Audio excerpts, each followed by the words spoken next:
I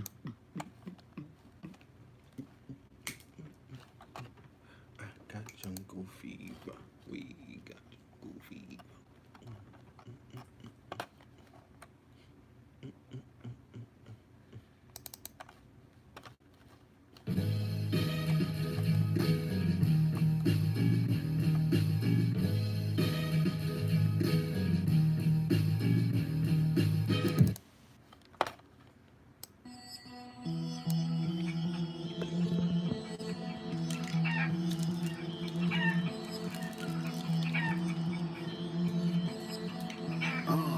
Yeah.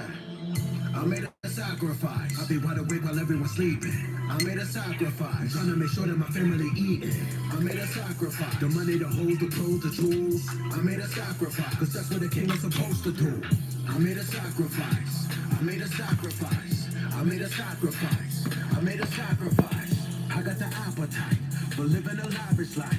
So I gotta sacrifice. Now you in the afterlife. I need the resources. I'm carrying 3 crosses, working like 3 bosses, giving them free courses. You will pay for your spins, you will pay for your sins.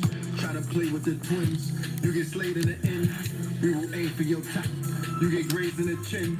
As we rain from the top, we was raised for the wind. Jump in the water and rock the boat. You was just ship, you were not to go. Bet you be smoking a rock and dope. Wesley Muhammad said not to smoke. Wait from power to the people, to the powder in the needle. Wait for flowers and gazebos, to the sour in the diesel. They devour when placebos. Trade a falcon for the eagle, trade a malcolm for the eagles.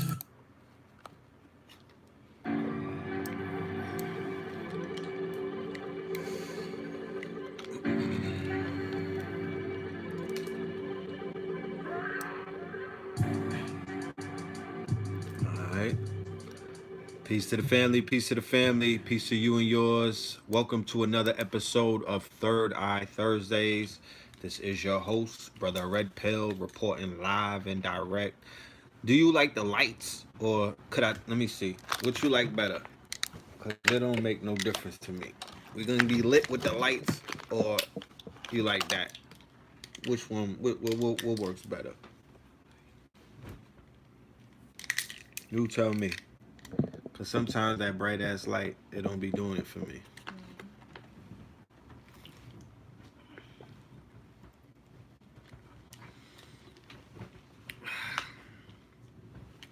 I'm going to tell you in a minute after the roll call why we're not going to do the lights tonight, okay? I'm in recovery, so we're not going to do the lights tonight, right? No problem. Lights out, that's right. Let's do this roll call before we get started tonight. Okay. Long Island is in the building. Long Island, we will be in Hempstead July the 12th, all right? The name of the event is called The Wake Up Call, and that's going to have Brother Ben X, Pop Darby, Red Pill, Jamal Milton, and a slew of others. VA is in the building. Virginia's Forever. West Phoenix in the building. Shout out to Rum Nitty. North Kakalaka in the building. You know what I'm talking about? Yeah, you stay in Hempstead? Well, I need you to pull up. I need you to pull up. Dallas is in the building. Philly is in the building. That first song that you heard is called Sacrifice. That's off the Twin album. That's me and Cambada and Blue Pill. Ohio, tapping in. Hoboken County. Yeah, send me a zip, Hoboken. I know what you're doing out there. Seattle in the building. Maryland in the building. Bostonians in the building. Empress B444 is in the building. Can you please give her a shout out, okay? OKC is in the building. All right.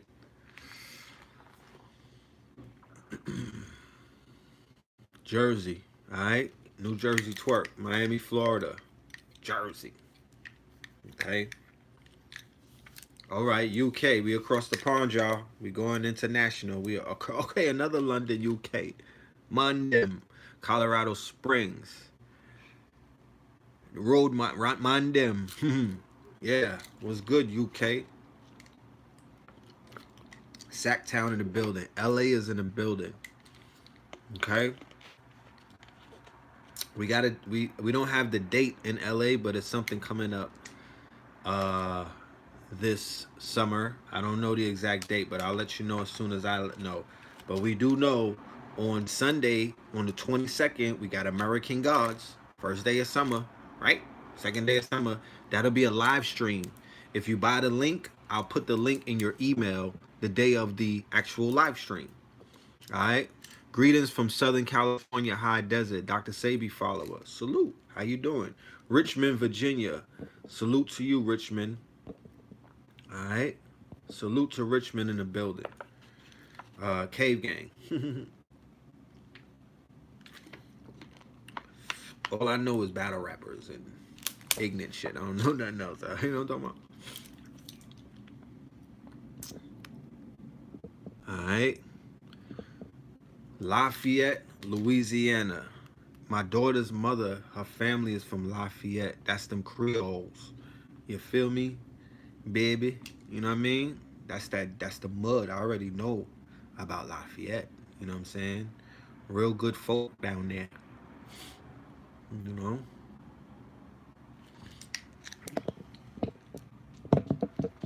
We're gonna do like 2 more cities and then we're gonna get into the show tonight. Like I said earlier, I'm not gonna be on for super duper long. Yeah, Jack Boy Maine, I think he from Richmond as well. Yeah. That's that's Goonies and whatnot, Cave Gang, that's Tay-Rock and all of them. I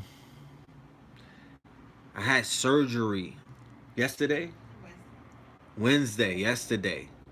4 wisdom teeth. Right? Man, oh man. I'm trying to tell you. You know what I'm talking about? I never got no teeth pulled before. But these teeth were giving me some problems. You feel me? And I went ahead and I went with it. I did the procedure. And man, oh man, I tell you, bruh. I was out for the count. You know, they put me under. They was like, do you want to stay awake through it or do you want to go under? I was like, nigga, is a fish swimming? Is a bird flying? You know what I'm talking about?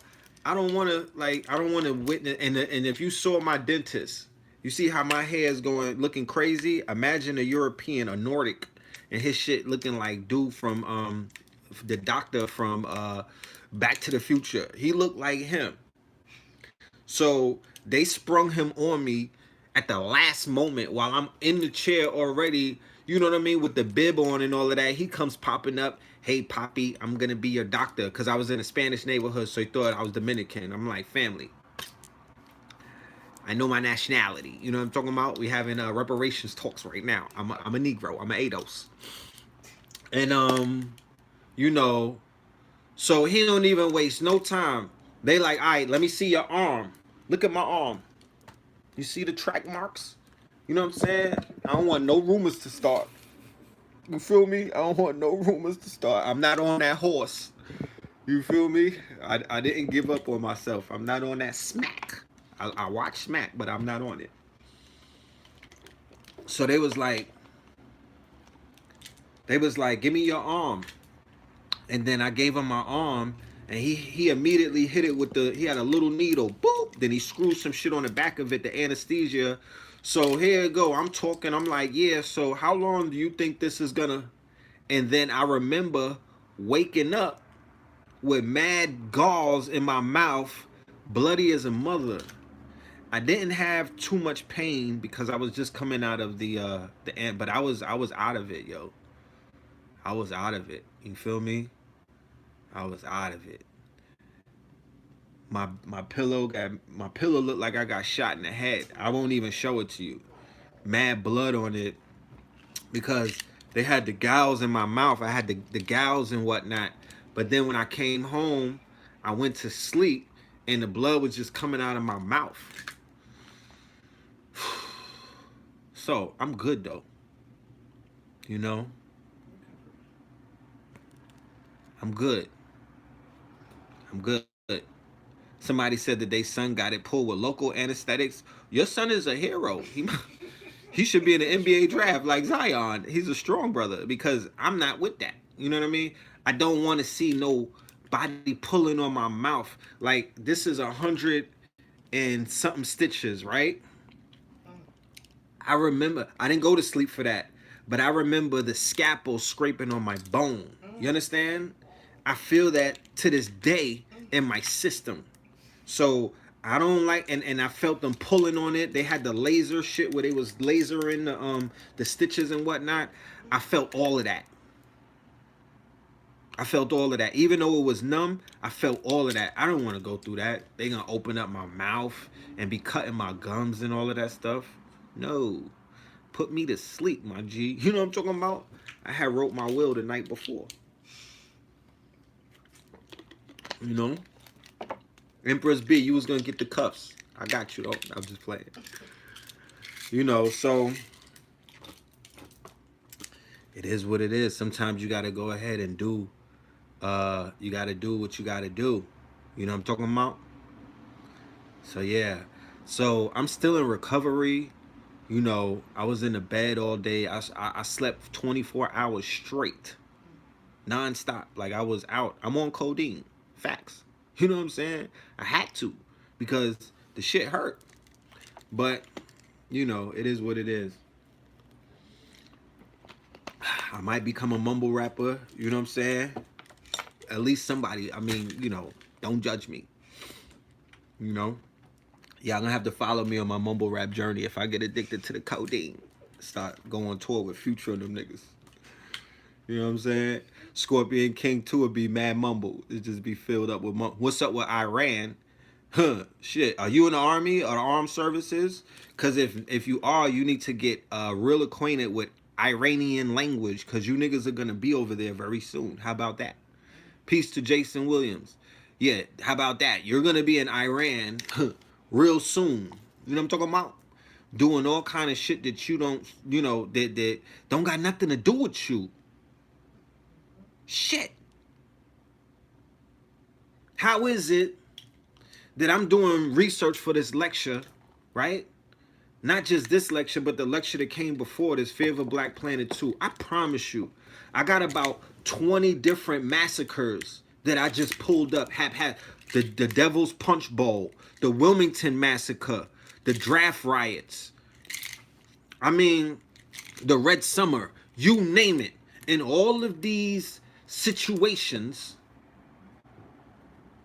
were involving black men who came back for dying for Uncle Sam. And then they came into America and they got bombed on, they got fucking hung, decapitated, they got quartered, they got shot up like it was target practice. Tulsa, Oklahoma, Wilmington, North Carolina. I'm like, shame on you niggas. How dare you still sign up to the armed fucking forces when all of the stories that I read, they talk about the National Guard came in and started killing niggas. Whoever, they declared a state of emergency and shut down the borders, and then the army came and started doming people. I give kudos, I give credit, and I give props to all of the black soldiers who held the line while they were attempting to massacre them and their family, right? But on the eve of this whole reparations conversation and whatnot, you feel me? How dare East St. Louis riots, the draft riots, the Tulsa, Oklahoma, you don't learn? That's why they don't respect you, because you keep sending your babies to go and die for them. How did black men wind up in Vietnam? My father dodged the draft. Thank God. He wasn't fighting for no fucking Uncle Sam. He would have rather laid up in Alcatraz, God damn it.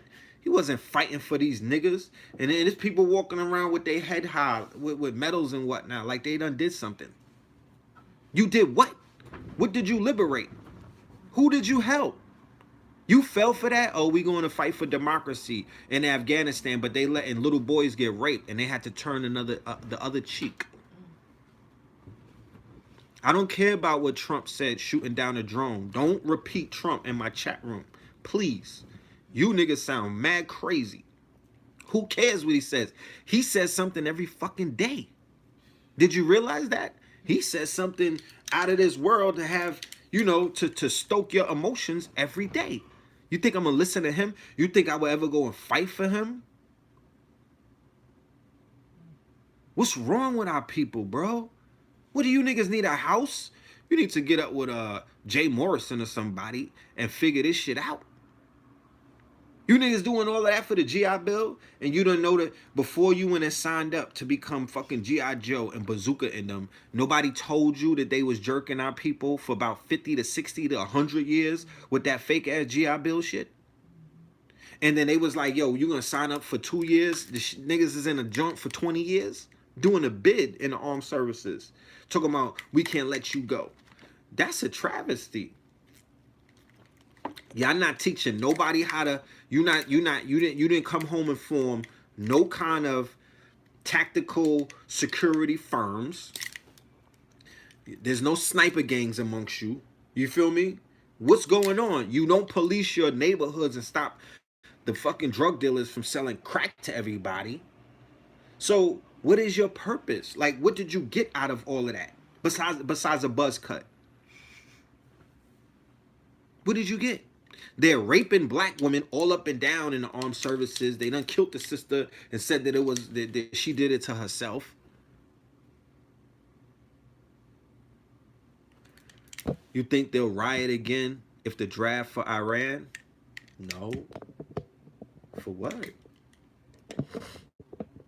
No. Niggas ain't rioting in 2020. These niggas is soft. There's no riots. Not from Americans. Y'all be, you know, we so caught up in what people used to do. This is a new day and age. You understand? These niggas don't even want to get their sneakers dirty. They're not riding for nothing. They're not riding for nothing.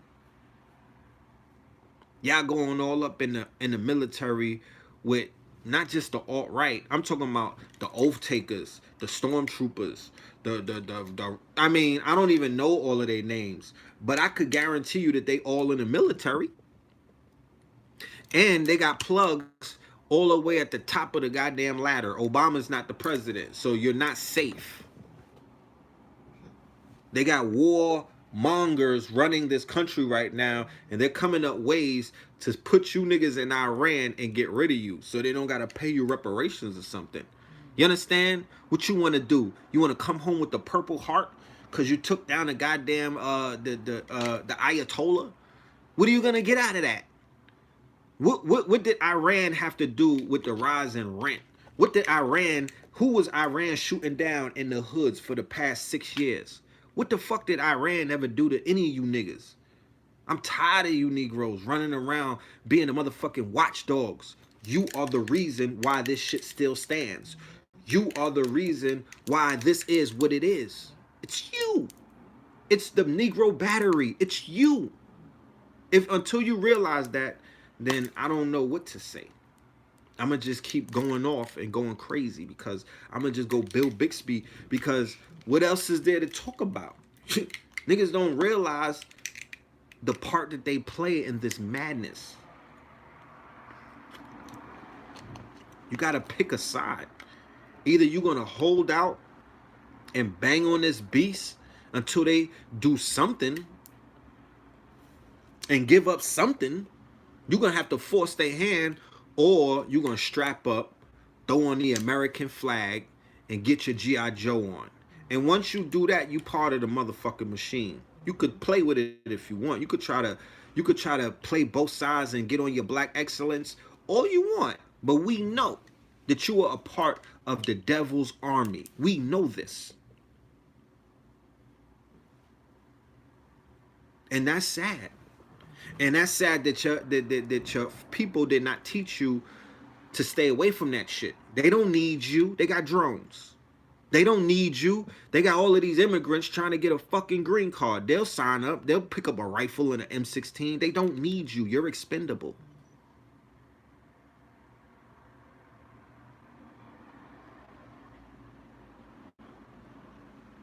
Iran. The fuck? I don't even know what that shit looks like. I don't care about Iran. They got drama with Israel. I don't fuck with Israel. Okay? Those are some devils. I don't rock with them. So whatever I'm staying away from that. I'm staying away from that. And a lot of people have been so conditioned to not even say anything about and speak their mind about Israel.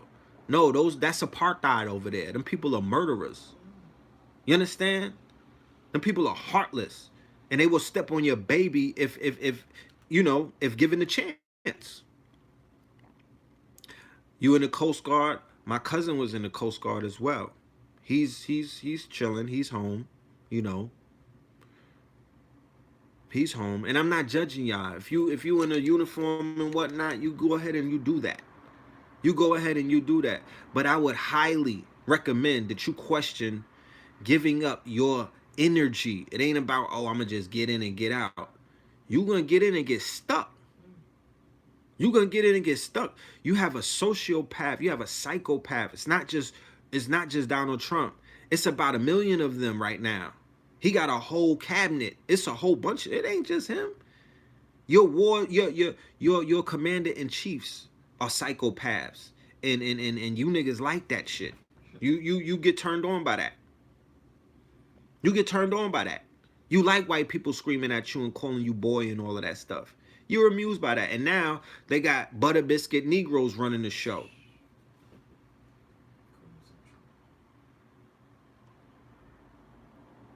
The whole war that precedes this war that we see right now was illegal.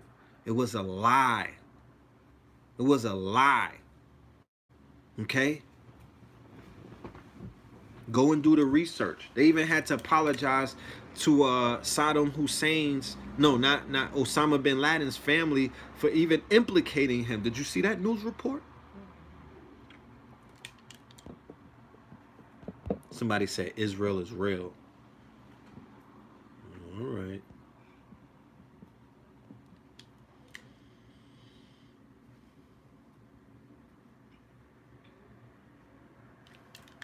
Yeah, all right. They just doing the veterans so greasy. My cousin works in the VA hospital. They just doing them so greasy, so disrespectful. All of these people coming home with PTSD. All of these people coming home with the twitch. All of these people coming home with inoculations, going wild. All of these people can't sleep because they done seen little babies get the back of their heads blown off. If you was a soldier in another life and you're suffering from PTSD, you could go ahead and you could seek treatment. You know me, I'm going to talk about psychedelics. I'm going to give you those options. I'm not going to tell you to, you know what I mean, to try out any pharmacopoeia or things of that nature. You know what I'm saying? I'm going to tell you, go ahead with the psilocybin. Go with the ayahuasca. Go with the bufu, the toad poison. Shit like that. Go lick a toad or something. You feel me? Go with the DMT. I'm saying go do that before anything else. I don't know about yoga and you and niggas doing trances and you know, go lick some toad sweat. Yeah. And based off of, did you see Mike Tyson talk about that? Did you see Mike Tyson speaking about how he killed the Hulk inside of him on some Bill Bixby shit, utilizing the toad medicine in the desert somewhere in Las Vegas? Because he recognized that he had an enemy that was living within him. How about that? What's fucking with that part? That everybody's booting up and strapping up, talking about they're gonna go and kill some sand niggas and some Arabs, but you have not even strapped up. You didn't put on your tactical gear to fight the enemy inside of you, because that's who's kicking your ass. That's who reigns supreme. So Mike Tyson said he had to kill the monster, and I used to work for Mike Tyson, Jackie Rowe, Mike Tyson Enterprise, Mike Tyson Records. I was signed to his whole agency. So I know how crazy Mike used to be. He was a sex addict. He was, you know, I know one thing. The nigga came around, and shit was like Debo was around. I tucked my chain, but when he left, I talked. You know what I'm talking about? Yeah, when he left, I said something. You know, this is Mike Tyson before he bit the homie. Okay? This is 97, 98, 99. Like Mike was on one. So to hear him say that he recognized what he was, and he also has a lot of trauma, family-wise trauma, right? Deaths in the family with the child, his daughter died, God bless her. The wives and whatnot. He had a lot of shit going on. People robbing him. Some of his best friends getting killed. Harmo and a few other people. He had a lot of stuff going on. He healed himself. He's now opening up a 400-acre marijuana resort in the desert. I'm so happy to hear that. One of my on my bucket list, I want to sit down and do some healing with Mike Tyson right there. That's just for my whole. That's for my development because he's a point of reference. He's part of my integral history, not from watching him on TV, but from being right there and seeing the motherfucking legend in the flesh when he was Mike Tyson. Because the person that I'm gonna meet later on, that's not Mike Tyson. But there's nothing wrong with that because we have to grow, we have to elevate, we have to evolve. I was enamored by that figure, that dark figure. That shit was, you know what I mean? It was a movie every time he was around. I loved it. All of the chaos. I fed off of that shit. You know what I'm talking about? He's opening up a medical cannabis resort in Riverside County, California. He is a legend for that. Why? Because the dispensaries and things of that nature are closed off. So as an entrepreneur or serial entrepreneur, what do? You go ahead and you fill in other voids, right? So his mind, or whoever his team is, whoever's informing him on how to move, they're like, yo, let's open up a medical resort because there's still medicine inside of the marijuana. The days of just smoking, you know what I mean, on some dazed and confused, them days are over. Them days are over. You niggas still gotta, you know what I mean? Like, it's about the medicinal properties. It's about growing that hemp and turning that into a commodity, like some bricks, like some clothes, like some hempcrete and things of that nature. The CBD oils. This is the new phase that we're in. You know what I mean? You know, mine gonna roll up. Don't get it fucked up. I'm just saying. That's not there's people who look like us that's doing 50 and 60 and 20 and 40, you know, they going from their children because they was chasing that pipe dream. We don't need to chase that dream anymore. We're in a new day and time. So we could begin to reverse the process and not approach the marijuana on some grimy shit. We could approach it as healers. And once you approach it as healers and change the frequency, many doors will open up. Don't ever listen to the rhetoric about doors being closed and what you can't do and what they won't allow you and how much this license and all of that. That's malarkey. It's not real. How could they tell you about your purpose and your mission and who you are? You might be the key maker. Wherever you go, doors open. You might be King Jaffe. Wherever you go, white folk bow down. You might have that in your DNA. Because there's some of us that got that in our DNA. American gods. Wherever we go, they give it up. Oh, what's up? What you need? What you want? Here. Grace and favor is bestowed upon us. We wear it like a cape. You have to understand that. And I ain't showing no cleavage. You know what I'm talking about?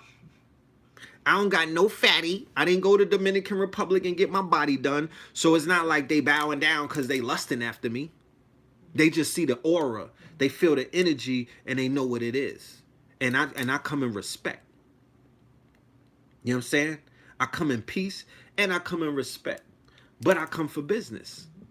So you move like that, you'll see things begin to open up for you. That is a factory. You know what I'm talking about? So with all that being said, I'm just publicly putting it out there that Mike Tyson is one of my heroes. You understand? I look up to him because I know how far he came. And if you know anything about me, because of my tumultuous journey in this cycle and whatnot, I tend to root for the underdogs. I tend to root for people who were counted out and turned it all around. You understand? Because I was counted out. You know what I mean? I was left for dead. You know, and I had to turn it all around. So I love Mike. I love what he represents. I love what he's doing. I love his his trajectory, his path, where he's going. You feel me? His evolution is beautiful to me. Okay? His evolution is beautiful to me. And I'm glad that he'll be able to close out his legacy on a stronger note than he was when he was suffering, because he was suffering. Okay, yeah. Remember the documentary that Spike Lee had did? He was suffering, man. He was suffering, and niggas would have looked away if they would have roped him up and hung him, because the only thing that they had to say is he tried to touch a Becky's boobs or something like that. All they had to do was paint him with that brush that he was being King Kong around the Beckys, and he was gone. You understand? He was done for. That nigga's a dinosaur from the Central Park days, from the Central Park 5 era. He's a dinosaur. And one thing that I know about these Europeans, they out here dinosaur hunting. You understand? That nigga reminds them of the archetype and the specimen of Negro who used to scare them to death. I don't know if y'all remember that, because some of y'all are a little too young. But there used to be a stock, a pedigree of nigga, okay, who invoked fear in the hearts of all Nordic people and Neanderthals and moist niggas. That's what yeah. And that whole stock, that whole pedigree has been compromised. And for the ones that are out here still holding on to that energy, them niggas look mad crazy. You see them? You see them niggas? Wearing baggy clothes still, looking crazy. I be wanting to turn them in. Get this nigga off the street. You know what I'm saying? Like, he don't belong here. You know what I'm saying? Shit done changed. He don't belong here. Kimbo Slice ass niggas, that's right. Yeah, that energy was definitely live in the 80s. I think it has something to do with the energy grid, because how could it change everybody? Like, how could everybody change like that? You know what I mean? I'm talking about everybody's change. The toughest tough guy is moist. If they compare him and stand him up, if they put that nigga in Rikers Island the same year that Corey Wise was on the island, he's a motherfucking cupcake. Whoever the toughest nigga, if you could pull out the baby, nigga, go and get the baby with the hands. Put the baby on the island, that nigga's crying.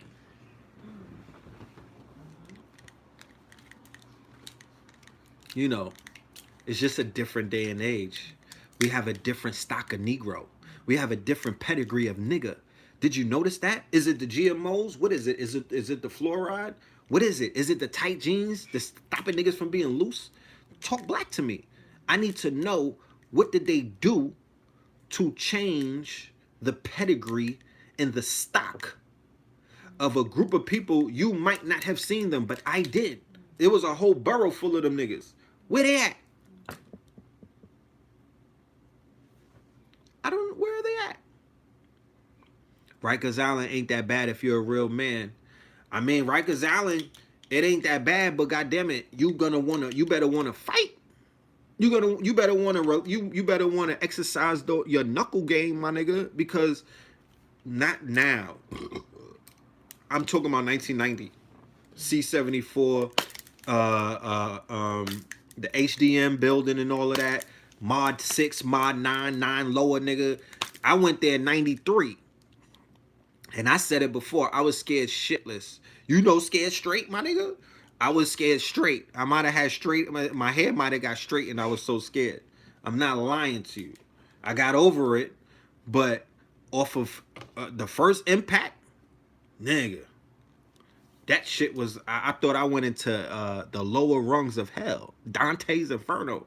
You feel me? Five upper, yeah. I was in Mod 6. They shipped me out to a Mod 9. If anybody knows about Mod 9, that was the Terror Dome. You feel me? Then I got packed up and I went to 10 lower. You know what I mean? My Muslim people pulled me to 10 lower. Facts. You know, they saved the kid. You know what I'm talking about? I was in OBCC for 90 days. I got caught with a razor on the way to court. They had these new metal detectors that were like chairs and whatnot. They made you sit on it. The shit went off. They gave me a ticket. I got 90 days in the box. And let me tell you something. You don't never want to go to the box. Mental health issues 101. Mental health issues 101. Okay? You want to talk about trauma? It's just you and yourself. And mind you, I'm a teenager. I'm a teenager. I know I wear tight jeans. Fuck is you saying? That ain't no surprise. You know, I'm not wearing baggy jeans, nigga. I'm not running around looking crazy. So I'm a teenager. I'm an at-risk youth, right? And me being by myself at like, what was I, 18? Yeah, not tight pants. I wear fitted. You know what I'm talking about? Fitted. My nuts can breathe. I'm good. I'm gooch.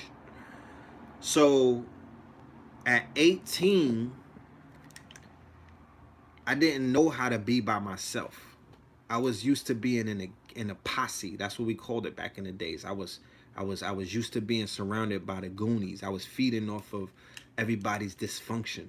We were all feeding off of each other's dysfunction. Okay? So to put me in a box where I had to face myself at 18, I wasn't ready for that. The whole reason why I was in there hadn't dawned upon me the fact that I was away from my family and things like that. That shit didn't hit me until being in the goddamn box. And mind you, when was this? Oh, no. This was 97 that I'm in the box. Not the first time through, the other time. So this is the rise of the UBN Nation, United Blood Nation. I'm in OBCC. The whole building, the whole facility is a box, right? They made the shit was so turned up on the island that they had to make a whole building outside of the main jail for offenders, for violent offenders. I had a red ID, right? And every night was roll call. I do roll call on this, but every night was roll call. And if anybody is a blood, you understand what I'm talking about with roll call. God damn it, they would do roll call. So they would call out all of the bloods and they would be banging on their doors. And I'm talking about the shit, the tears went all the way up. We had 23-hour lockdown. I only got to go to the shower for an hour. And then when I went to go into the yard, niggas had mittens on. And it was like cages and whatnot. It wasn't even like you could ball and whatnot. You got mittens on with a shackle, and then you bouncing the ball like this. And then it's just you playing with yourself. And then there's somebody across from you, they throwing the ball up with the shackles on and whatnot. I'm like, this is inhumane. So I say all of that to say, you know, don't get caught up. We did this shit so you don't have to do it. You know what I'm saying? Don't get jammed up. Don't get jammed up trying to be cute and try to be fly and being a follower. It's not going to get you anywhere. Okay? It's not going to get you anywhere. I saw some of my zeros turn into heroes. I saw some of my heroes turn into zeros behind the wall. Translation, some of the niggas that I looked up to, because they got to a point where the whole goddamn block was on Rikers. I don't know how it happened, but it was about 20 of us. And some of the people who I looked up to, the big homies, niggas who I would salute, I seen them turn into zeros behind the wall. What does that mean? I seen them do sucker shit. And I seen niggas handle them in ways that nobody in the street could ever handle them.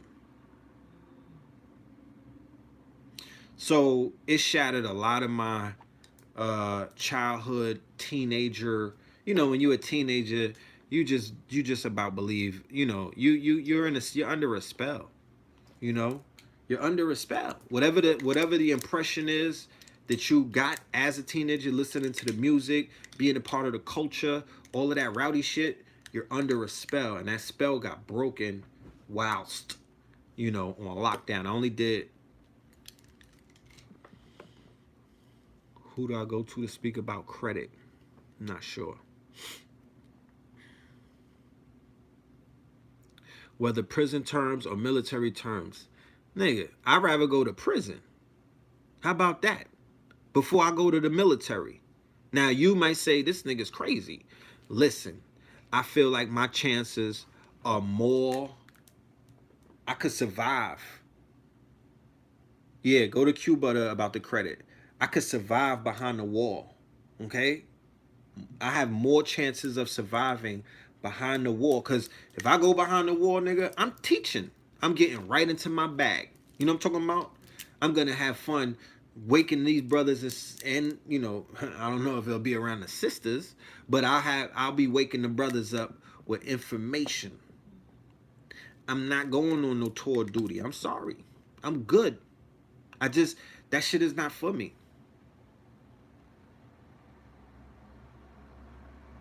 Nah. Yeah, Muhammad Ali said, ain't no bullets flying in prison.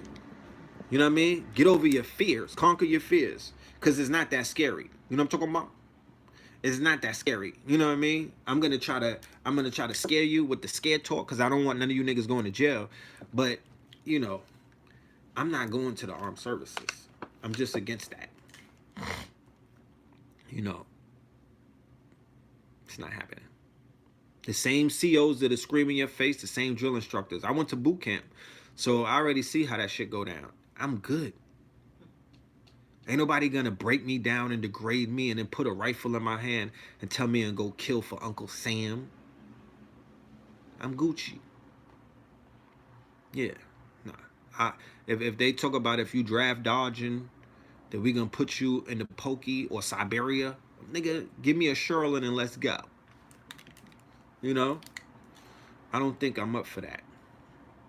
Because I don't even believe in their war. Now, if it was a war that we was fighting, or if it was a war that helped to improve the conditions of our nation, because niggas is under the impression that, oh, we're going to fight terror. It's going to help us, America. Well, how did that work out in the past 8 years? Did America remind you who you were in comparison to them? Just a question. Because I'm not in the services, but I paid attention, and they were sending a very, very, very clear message to anybody who was willing to listen, that you are the help. Not only are you the help, they don't even like the help. you the help, but we don't even fuck with you like that. You know what I'm talking about? We don't even rock with you like that. And that right there is enough. Like, So, keep your nose clean. Get to this bag the legal way, right? Don't follow none of these knuckleheads, because they're not going to be there for you when it goes down. Don't fall for that. And if your conditions compel you that you got to go to the armed services, then do it with the overstanding of what's really going on. Don't go in there ignorant. Don't go in there ignorant. Please don't. Because I done seen people, they did them dirty. That is a fact. Yo, they got black people going into the Middle East. Then they got Middle Easterns that they bringing into America. The Middle Easterns that they bring into America, these niggas got stimulus checks. They giving them, all of the delis around my way, all of the bodegas got the stimulus package. You know what I'm talking about? They got the stimulus package, meaning that they giving them a lot of extra money.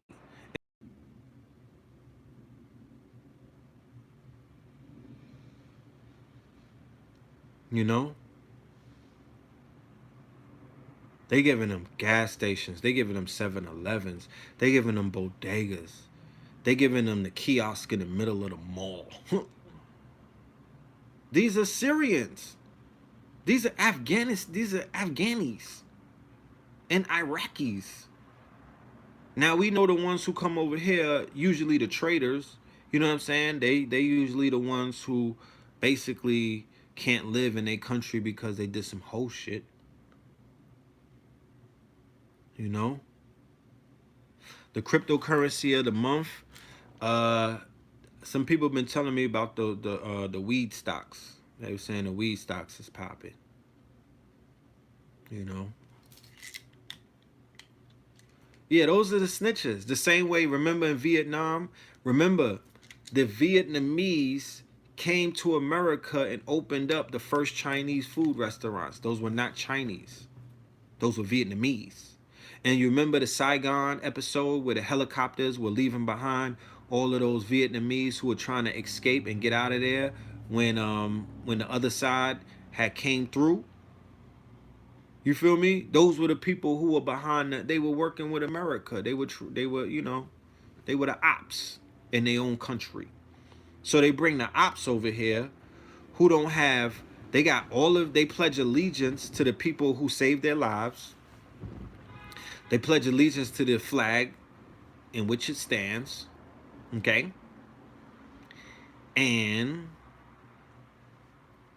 they not trying to hear none of that reparation shit you niggas, none of that ADOS talk. You feel me? They don't care about none of it. They don't care about your plight. They don't care about your struggle. They don't care about none of that. Why?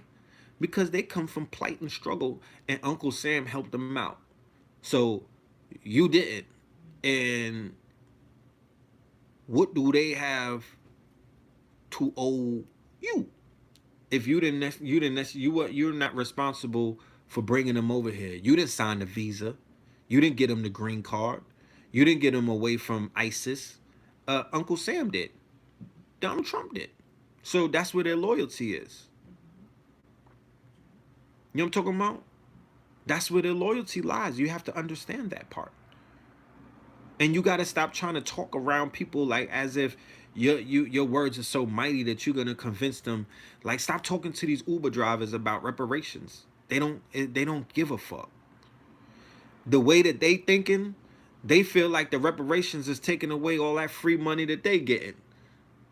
So you're going to be up against a lot of people who are starving. We all on a hamster wheel. We all on a hamster wheel. And sometimes the hamster's legs get tired. But them niggas is gonna run you over. Understand that. They pledge no allegiance to you because of the skin color that you have. That shit is a farce. It does not rock anywhere outside of the borders of America. That is a construct. Race is a construct. It's not real. Okay? And people know that and you don't. It's a construct. They don't care about your complexion, my nigga. And you're not going to tell nobody, oh, well, then leave us alone. Or, no, nigga. They lining you up. You don't know that? Leave you alone from where? They're not obligated to leave you alone. Uncle Sam told them niggas to eat off of your carcass. That you are the walking dead and that you easy box. They told them niggas that you a easy hit. Remember when we was in high school and niggas found out who was the easy box, who was the easy hit, right? Niggas would be lined up with all kind of game. Hey, how you doing? Can I hold your books for you today? You feel me? They're gonna act a certain kind of way, but always know that they see you as easy box. And they come in the, you know what I'm talking about?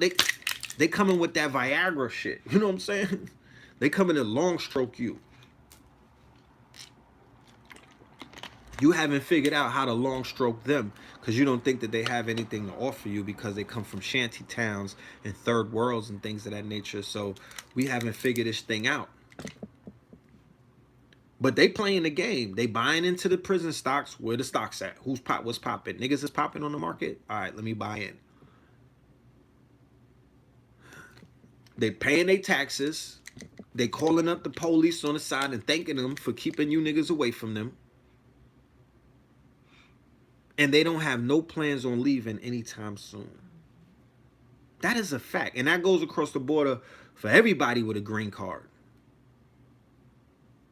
I'm not confused. I know what it is. I'm not, it is what it is. This is America. This is a corporation.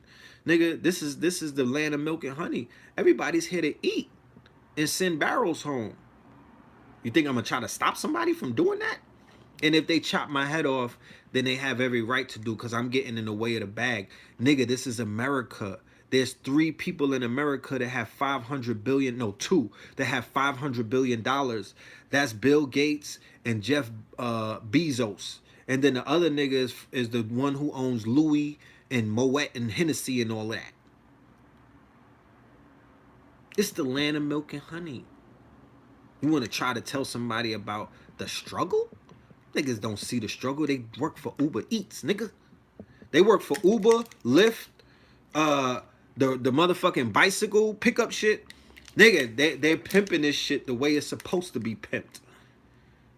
You understand?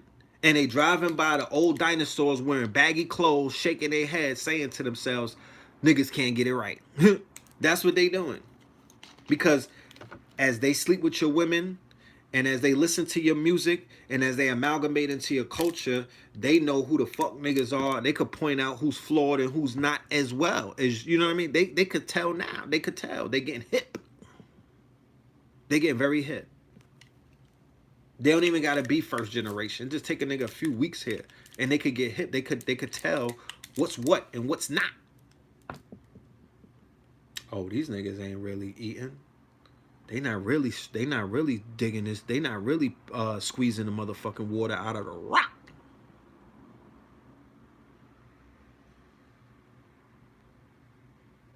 Yeah, let's get some likes. You niggas act like you allergic to the like button. Hit the like button. You know what I'm talking about? You know, that's the least of what we could do over here. You know what I'm saying? Where's that cash at? Hello? Where's the cash at? Yeah, that shit ain't get hit yet. And I've been talking for about an hour. What the fuck is going on? God damn. A nigga told you he got his teeth pulled out. There's no cash app. Okay. No problem. No problem. No tooth fairies out here. Okay. I see you. But yeah. That's how it's going down. I want you to remove your emotions. I want you to remove your prejudices. Because you could talk crazy on Black Twitter all you want. What is that going to change? Are you going to lynch the immigrants? Are you going to get down with white people and chase them out of town? Are you going to hang them up and lynch them the way that they were lynching our people? Because remember, it was the white immigrants, okay, along with the Europeans who were already over here post Juneteenth. It was the white immigrants, the ones who they let come over in the late 1800s and the ones that they let come over in the early 1900s. Those were the niggas that were lynching you. Go and look at the nationality breakdown of places like Montana, North Dakota, South Dakota. Those are Germanic people. Those are Germany. That's Germanic tribes, Irish and things of that nature, right? Those were European, bottom of the barrel Europeans who were out here lynching your people. Gangs in New York. They showed you that in Gangs in New York with the Irish when they started wilding on niggas during the draft riots and killing them and hanging them and burning them in the streets. These are immigrants. So they already drew first blood. They rode on our people, bro. They was lynching our people wholesale, and there was a lot of them that were part of that.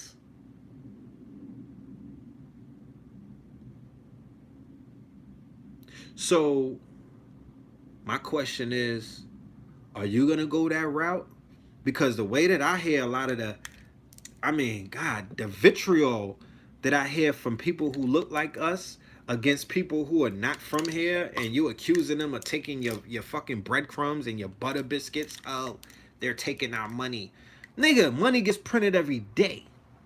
That's your black ass living in lack again. Why are you talking about somebody's taking your money? Did you print the money? Fuck is you saying? How can somebody take your money? The money get, nigga, America is $12 trillion in debt. There is no money. Somebody's taking your money. Nigga, this is monopoly. What are you talking about? They just going around go.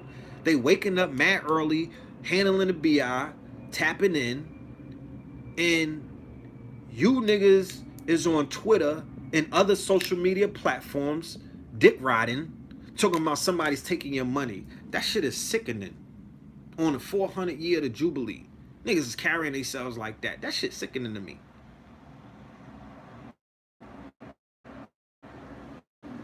Nobody taking your money.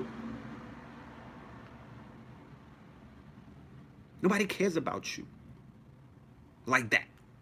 Everybody's here for the bag. News alert. Everybody is here for the bag, bro. They misnomered it the American dream. But everybody with not even 20/20 vision, you could be nearsighted and see how to make this shit work for yourself. Everybody knows how to work this thing.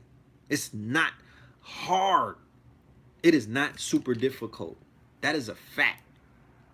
Group economics, right? What are you talking about, Red? If immigrants don't agree with reparations, they just need to be quiet and get out the way. Who the fuck are you to tell somebody to get quiet and get out the way? You won't even bust back at the motherfuckers who's terrorizing you. Have a fucking seat. That's what I'm talking about. Why does somebody gotta respect you niggas? What did you do to earn that? What did you do to earn the respect of people who are coming over here who will probably push your wig back if you talk crazy to them? What did you do? You niggas is wrong. What happened?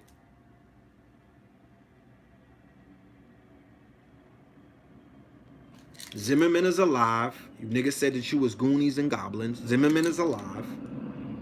Everybody who killed black people ever since then is alive. So all of that fluff the niggas was selling over the years, it's not real. So I don't respect niggas.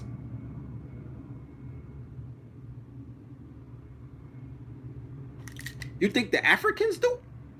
You think a Jamaican respects a nigga? And I'm saying all of that to say niggas need to get their respect back. It's not going to happen on Capitol Hill. It's not going to happen at a Trump rally. It's not going to happen nowhere but in your hood first by turning that shit around. How can niggas respect black people when they see the conditions that you allow your ghetto and your hoods to be in? Niggas got Uber. They traveling all of the boroughs. They traveling. I was in Houston with because you know the Africans done took over Houston, right? The Nigerians. So I'm in the Uber. They driving me all around Houston. He's taking me through the rich neighborhoods. He's taking me through the 3rd Ward. He's taking me through the Mexican neighborhoods. All of these places, they see the same things that you see. And they like, yo, what's going on with these hoods? Like, why do they look like this? Nobody respects you around the world after the last 10 or 8 years of how we carried ourselves as a nation, a beggar nation. Real fucking moist, if you ask me. You niggas get booted up. They ship you all around the world to fight their wars, right? You get all G.I. Joe'd up. Then at home, you get all policed up and whatnot. You throw in your vest and your little badges and whatnot. But at the end of the day, when somebody washes our people up from the other side, there's no smoke. Nobody's talking smoke talk. It's the non-smoking section. Niggas want to pray. Nowhere. I don't give a fuck if niggas come from Africa, I don't care if they come from the Caribbean. I don't care if they come from Latin America. Nobody handles their business like that anywhere but here. When you take one of theirs, they're going to take a few of yours. That's how that works. If you don't believe me, go and talk to somebody about it. They're not going for that shit where they from. So they come here and they like, oh, okay, you want us to respect and be scared of you and move out of the way. But look at these people walking all over you. Of course, the immigrants feed off of us. The European feed off of us. But the European immigrants fed off of you first. The Italians, the Irish, the Germans. Go home if their home was so great. They're not going anywhere because this is the land of milk and honey. This is a big pussy and they've come to fuck. What are you talking about? The women are easy. The money is easy. You understand? They don't got to abide by too much. They coming from dictatorships. These niggas are coming from where you could get shot in the dome and nobody could say nothing. You know what I'm talking about? They don't come from democracies. So they're not going anywhere. They're going to nestle themselves all up in this bitch. And you don't have, I don't know if you have any say in that, because at the end of the day, the way that America is set up, you have no say in that. This is an open fucking market. This is an open market. Once again, that's that lack talk. Oh, let them go because we got to get what's owed to us. Get what the fuck is owed to you. You're going to get what's owed to you. But that should not come at the peril of anybody else. Because then you start sounding like this European who you keep calling supreme. So I think that you niggas really look up to these people because you speak so highly of them. Okay? You speak so highly. This is America, aka this is Get It How You Live. That's what this place is. People are bringing all kind of morality to a place that was stolen. There was genocide. They took this in blood. This was a genocide of the American indigenous Aboriginal Indians and then of the West Africans and the brothers and sisters who came over here during the transatlantic slave trade. And then after that, when they took people and they basically, when this terroristic organization called the KKK started rising up and riding on our people and doing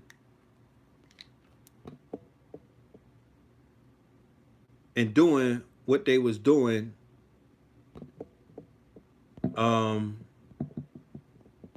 you know, to our people.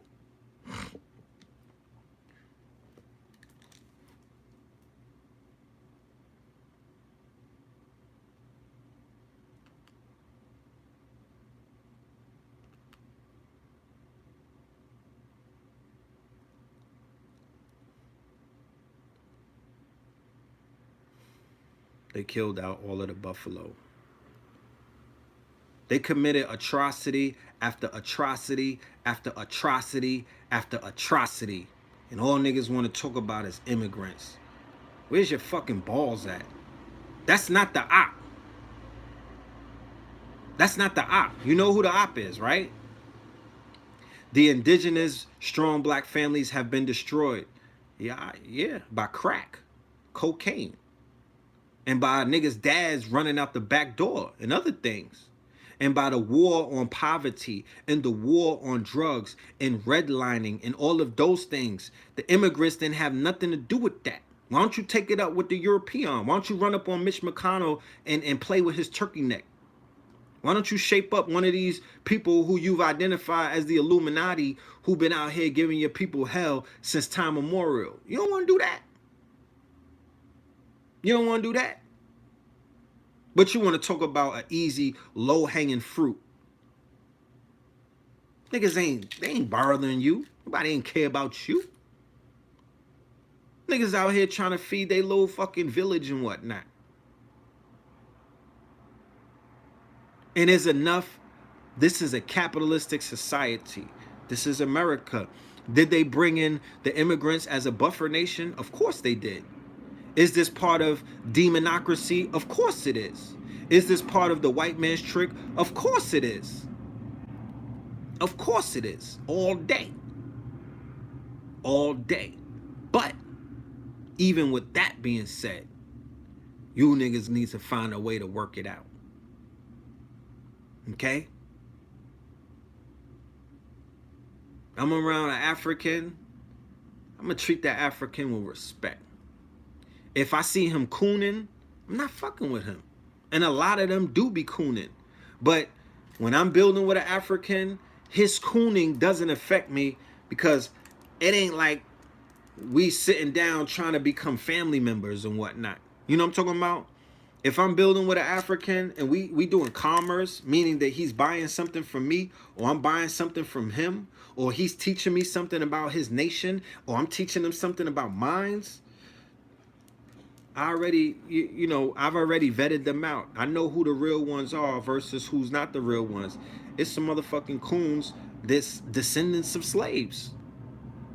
And I don't rock with them. I don't rock with them too tough either because you can't trust them. Mother Nature's on your side. Okay. You gonna wait for them tornadoes? You gonna wait for them tornadoes? Am I with reparations? Yes, I do. I do feel that there's a segment of our society that is definitely owed repairing of the nation. They are definitely owed land and resources. They are owed land and they are owed resources. Do you know how many cases? I gotta, let me see. There's a case right here about they bodied a dude, right? They bodied an ADOS, right? And this dude had 400 acres, right? He was one of the richest men in his county, right? And they bodied him. They lined him up to make it seem like, you know, he was the bad guy and whatnot. And they bodied him. They drug him through town. They dragged him through town, right? They dragged them past other niggas, right? A white mob. They dragged them past other black men and nobody did nothing. And then they hung him and then they used him for target practice. I'm gonna say his name so he goes, so he doesn't, you know, so we could keep his memory alive. Anthony P. Crawford. He's from Abbeville, South Carolina. How many people heard of him? Was this recently? No, it wasn't recently. It was in 1916. It was in 1916.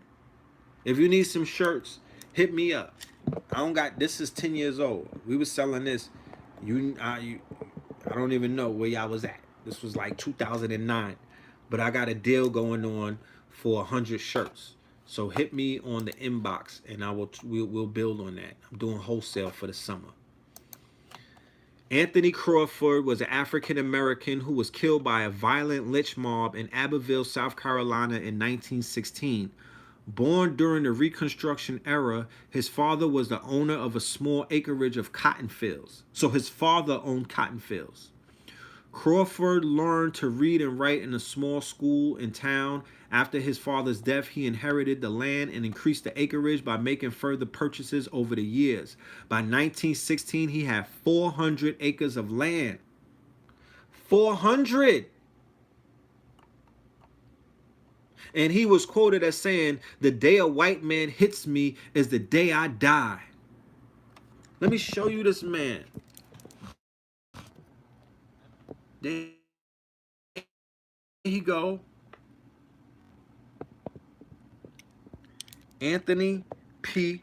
Crawford, right? He was a visionary leader, an entrepreneur, and a family man who was brutally killed on October the 21st for living the American dream. Okay? Look at this. How lynchings were used by whites to destroy competition from black business owners, right? So here it is. Why are we not going after these people? Where's the fight at?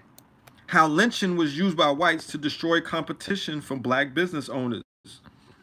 So if they went all the way out to kill niggas for their business, then they still must have businesses operating. Or if they sold those businesses, where the families at that killed the people and took over their businesses? Because that's what the lynchings were about. They wasn't killing no homeless. They wasn't killing no vagrants. They was out there killing the plug. They were out there killing able-bodied men, entrepreneurs, serial entrepreneurs, landowners, and things of that nature. They stole it. They killed and murdered and terrorized our people. Do you know about the Wilmington Massacre of 1898? Wilmington, North Carolina. One of the reasons that the quote-unquote the solid South was even started. Do you even know what the solid South is?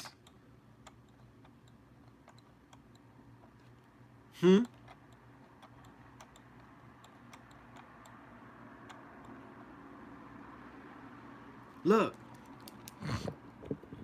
Here you go.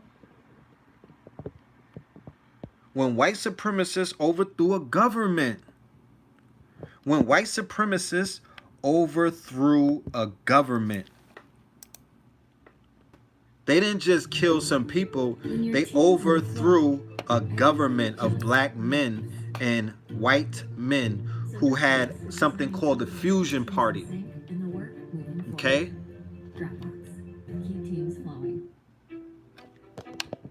For a long time, if you went to the library in Wilmington, North Carolina, there was one thing you weren't allowed to research. We were refused. We were rejected by the librarian. When I asked about or inquired about 1898, they wanted to know why. I was told that, yes, they had something, but they kept it under lock and key. The story of Wilmington in 1898 still isn't widely known. What happened here on what's now an empty patch of grass would radically change racial politics in North Carolina. This is the story of an American election, but also of something we don't usually find in American history: the violent overthrow of a democratically elected government.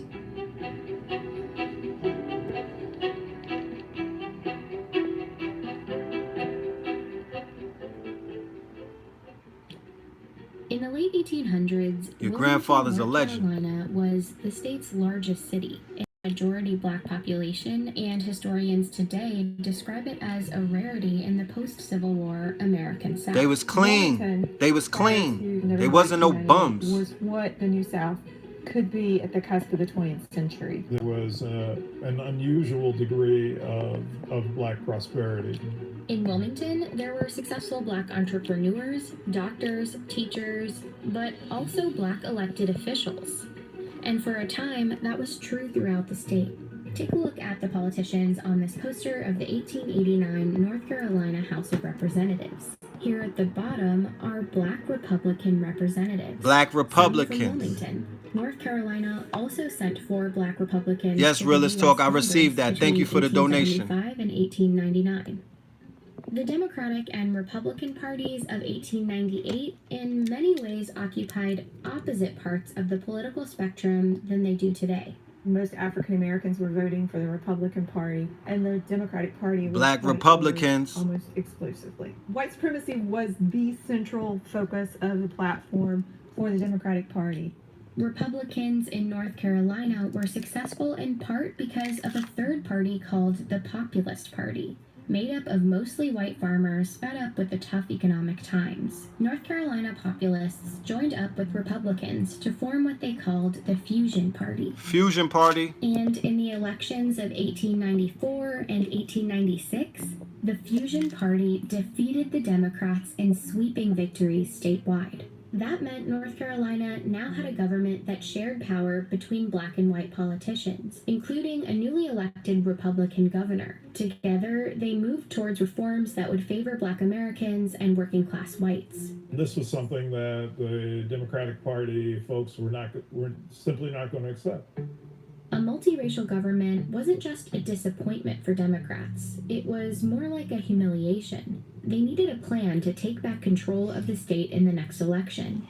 So party leaders like Furnifold Simmons, future U.S. Senator, Charles Aycock, future North Carolina governor, and this man, Alfred Moore Waddell, came up with one: to beat the Fusion Party by luring white populist voters away from their alliance with black voters. Wilmington, with a large black population and a local fusion government in power, would be a focus of their campaign. The state Democratic Party handbook for 1898 laid out their goal: consolidate the white vote by stoking white anger and resentment. Sounds said, familiar. This is a white man's country, and white men must control and govern it. Their most effective tool was the media. One of North Carolina's biggest newspapers was a Democratic Party mouthpiece. It ran racist political cartoons throughout 1898. Not everybody was literate in 1898, but to see a political cartoon of the type that ran, you may not be able to read it, but you know exactly what it means. Many of the cartoons were centered on the threat of Negro rule, even though the fusion government was mostly white. They also played up another fear. Black men threatening white women Becky. became a theme. White men need to do all that they can to protect white womanhood. Becky. This was all part of North Carolina Democratic strategy, but it echoed the national racist rhetoric of the time. In one speech that Democrats printed in a Wilmington paper, a prominent Georgia writer named Rebecca Felton said, If it takes lynching a black man a day to protect white womanhood, I say lynch. Her speech prompted a Wilmington black man named Alex Manley, owner of the Black Run Daily Record newspaper. Hold on. I'm going to get right back to that. Those are your feminists of today. Those are your LBGT women, white women. Those are the daughters of the American Revolution. They ops. Those are your liberals of today. That's a fact. Paper to respond with a column. He made a simple observation that at the time was shocking. That white women who had liaisons with black men did so voluntarily. That's right. Enthusiastically. That's right. Manley wrote, every Negro lynched is called a big burly black brute, when in fact many were sufficiently attractive for white girls to fall in love with them. Manley pretty much said, in a nutshell, sometimes white women choose to be with black men. Manley's editorial became another tool for Democrats. Newspapers reprinted it, called it a horrid slander, and ran comments about it on a daily basis. It was just a few months before the election, and white voters were angry. By the time the election rolls around on November 8th, black voters, Republican voters, had been thoroughly intimidated here. By all accounts, the elections of 1898 were a sham. The Democratic Party had a paramilitary group called the Red Shirts. Okay, so the red shirts is what you see, right? The brown, what is it in Nazi Germany? Is it the brown shirts? Okay, but keep in mind that they all got their marching plans and marching orders. America was their big homie. That was the big homie. They learned from America. And then you see the situation with LeVar Ball, right? With ESPN, where they're utilizing the same kind of, it's all dog whistles, it's triggers, the black brute or the black uncontrollable phallus, you know what I mean? Threatening the lily white Becky, you know what I'm talking about? He's threatening to deflower her. You know, all of that fear that they always stoke. Central Park 5. The majority of the hangings. What's the young boy? Emmett Till. Somebody said love can't be confused with lust, fam. Okay. They attacked and blocked black residents from voting. At a rally just before the election, Cuba Gooding Waddell provoked the crowds. He said, Negro office holding ought at once and forever be brought to an end. And if she's married to a black man, that means nothing.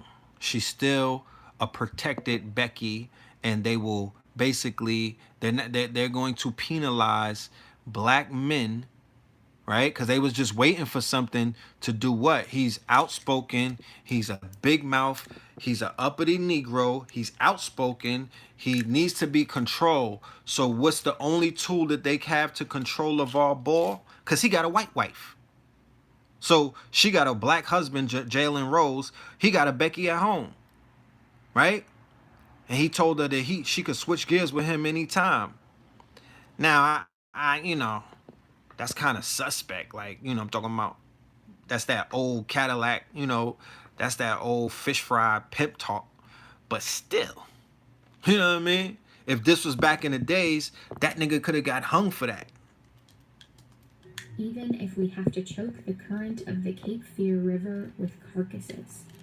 The votes were counted, and the... Remember the movie Cape Fear with Robert De Niro? Go and check it out because Cape Fear is in right there in Wilmington. Go watch the movie Cape Fear with Robert De Niro. Democrats won. Democratic candidates won every seat they had a candidate up for election in. But some local fusionist politicians remained in power because their seats hadn't been up for re-election, like the white Republican mayor and the Board of Aldermen. And of course, the election did nothing to undo the economic power black folks held in the city. The Democrats had won the election, but their goal of total white supremacist control remained out of reach. And so they engineered what was essentially a coup d'etat. The day after the election, at a gathering for white men in Wilmington, the Democrats unveiled a document called the White Declaration of Independence. It contained an ultimatum. Cynthia Brown, whose descendants were in Wilmington back in 1898, is a historian at her church where there's a preserved copy of the Declaration from the next day's newspaper. We will no longer be ruled and will never again be ruled by men of African origin. They would strip black men of voting rights. They would give white men a large part of the employment heretofore given to black men. And as for Alex Manley, we demand that he leave this city forever within... Hold on. Listen to what they said. So when everybody, because y'all getting this confused when I talk about the reparations talk, I'm talking about bringing it to the motherfuckers who terrorized us. That's what I'm talking about. I'm talking about I don't got time to be focusing on some goddamn Africans driving Ubers and whatnot when these people got all kind of blood on their hands. Again be ruled by men of African origin. We would never again... men of voting rights. They would give white men a large part of the employment heretofore given to black men. And as for Alex Manley... That's how they got their wealth. They got their wealth in blood. They got their jobs in blood. They got their unions in blood. They got their Fortune 500 companies in blood because we was popping. We was on top. We demand that he leave this city forever within 24 hours. The next morning, hundreds of white men marched to the offices of the Daily Record. Manley was gone. He had fled to save his own life. They set the Daily Record building on fire. This is where it once stood. Somebody needs to build in that place. That destroyed Alex Manley's printing press.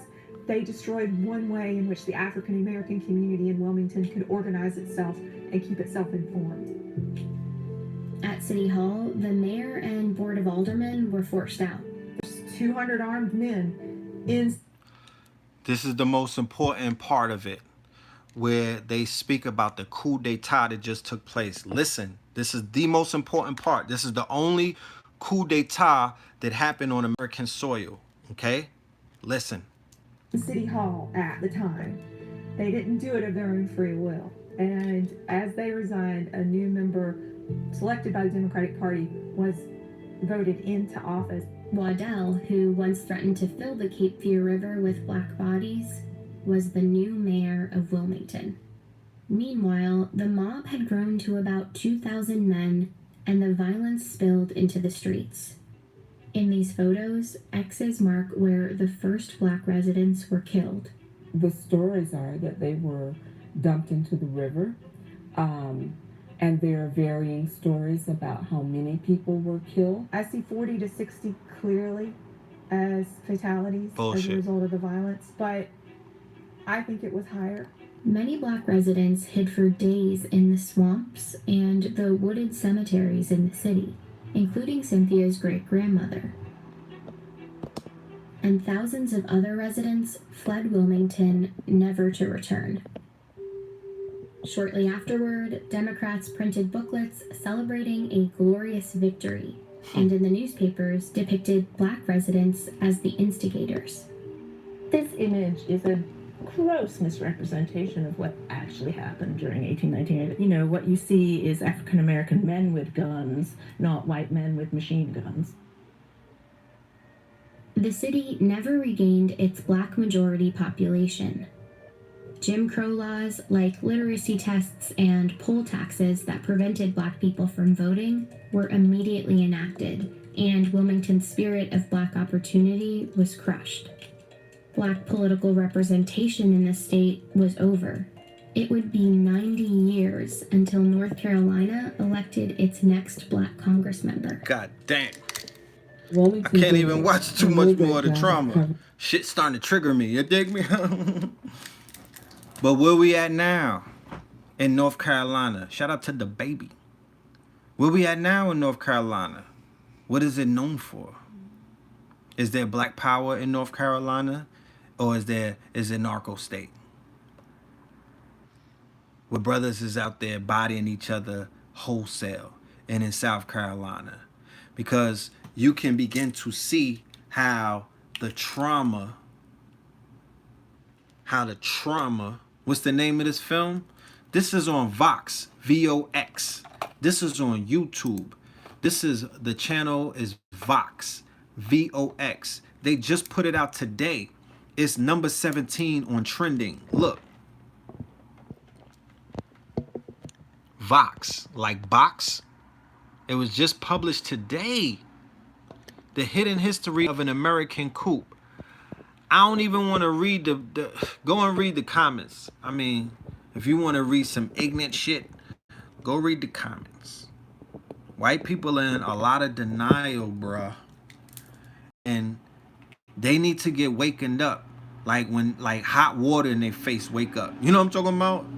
You know when your mama threw cold water on you to get up for school? They need to get a rude awakening to who the hell, because what's different from today, from what Trump is about to do when he campaigns all around the red states to try to steal the office again? What is going to be different? He's going to stoke their fears with all of the dog whistles and the triggers and the subtleties. Because if you don't know the subtleties, if he mentioned Wilmington, you would not know what he's talking about. If he says Andrew Jackson was his favorite president because of the lack of knowledge that the majority of us have, you would not know what he's talking about. You don't understand what he's saying. You're just lost. But people perish for the lack of knowledge, so you got to get your knowledge up. You really do. And then you got to teach others. You have to teach others. That is a fact. That is your duty. I was in Greensboro, North Carolina in 1993. I wasn't living right. But I saw the conditions of what was going on down there. So the South has been turned into a booty shaking. And I'm not gonna generalize it like that, because there's a lot of prosperity. There's a lot of brothers and sisters on the come up. There's a lot of people waking up. There's a lot of unity in other places like Atlanta. I seen it. Okay. In the Carolinas, I seen it. But the majority, I mean, these are in pockets, but a majority of our people, unfortunately, because of the terrorism, because of the fact that they are hiding information from us, because of the fact that they did a coup d'etat. Remember, when they took over Wilmington, North Carolina, that was in 1898. This is during our come up. This is black people on the rise. Don't listen to no movies that you see. Don't fall for no okie dokes. We were not suffering like that in 1898. Case in point, we was cleaner than them. If you look at pictures of the quote unquote depression, we was cleaner than them. When you see those 200 mobs and 1,000, that wasn't no niggas with bags coming to hang niggas. That's broke nigga shit. That's what poor people do. They was in tattered clothing. They were all dirty. And that's when they was running down on men of honor and distinction who had Becky's all on a coattail. Facts. You don't believe me? You got to do more research. You understand? We wasn't tattered. We wasn't battered. We wasn't hungry. We wasn't lacking. We were not going through that. This is some recent shit. This is some recent shit. The shit that we see our people going through is a result of drug culture. Okay? This is the fallout of the heroin and the crack era. Don't get it fucked up. And Hollywood lied to niggas and try to make it seem like we was fucked up for hundreds of years. And that was not a fact. Immediately out of slavery, we bossed up. Immediately out of slavery, we bossed up. And yeah, there was some people who was wandering around and they had to go back on the plantation because they didn't know how to adjust. But that's not all of us. That is not all of us. How was Garvey and them? This is the 20s, right? This is 1920s. Marcus Garvey. If you go and look at the parade with the with the nurses, right? And then he has the guard. They were all clean. If you look at the Malcolm X speeches, when the camera spans into the crowd, everybody had on top hats and they had on suits. They were not lacking. And I'm talking about bespoke suits. The shit was tailored. They wasn't wearing zoot suits. They had zoot suits, but that was for nighttime.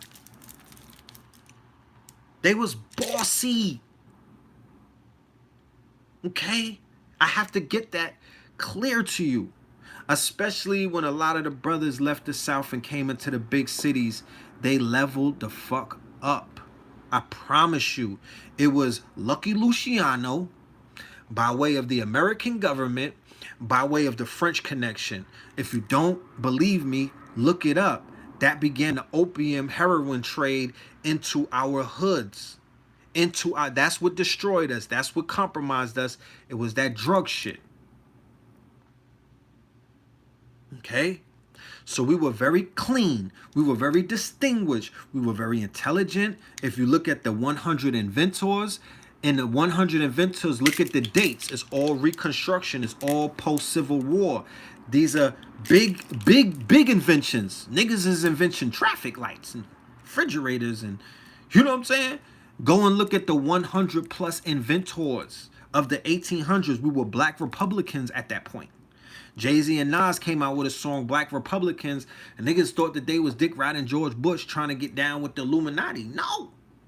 They were taking you back to a day and time where we were in power. Not this shit that you see with black Democrats.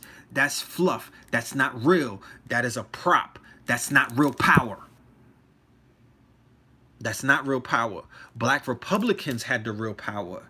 And they went and got, they fell to a terroristic organization, an occult satanic organization called the Ku Klux Klan, who read the Quran, right?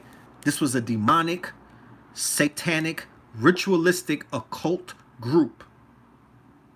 And they were a terroristic organization in the same vein that ISIS is or was. And that's a fact. And these terrorists, these people terrorized a nation of bosses, entrepreneurs, strong, upright men and women and children to this day. To this day.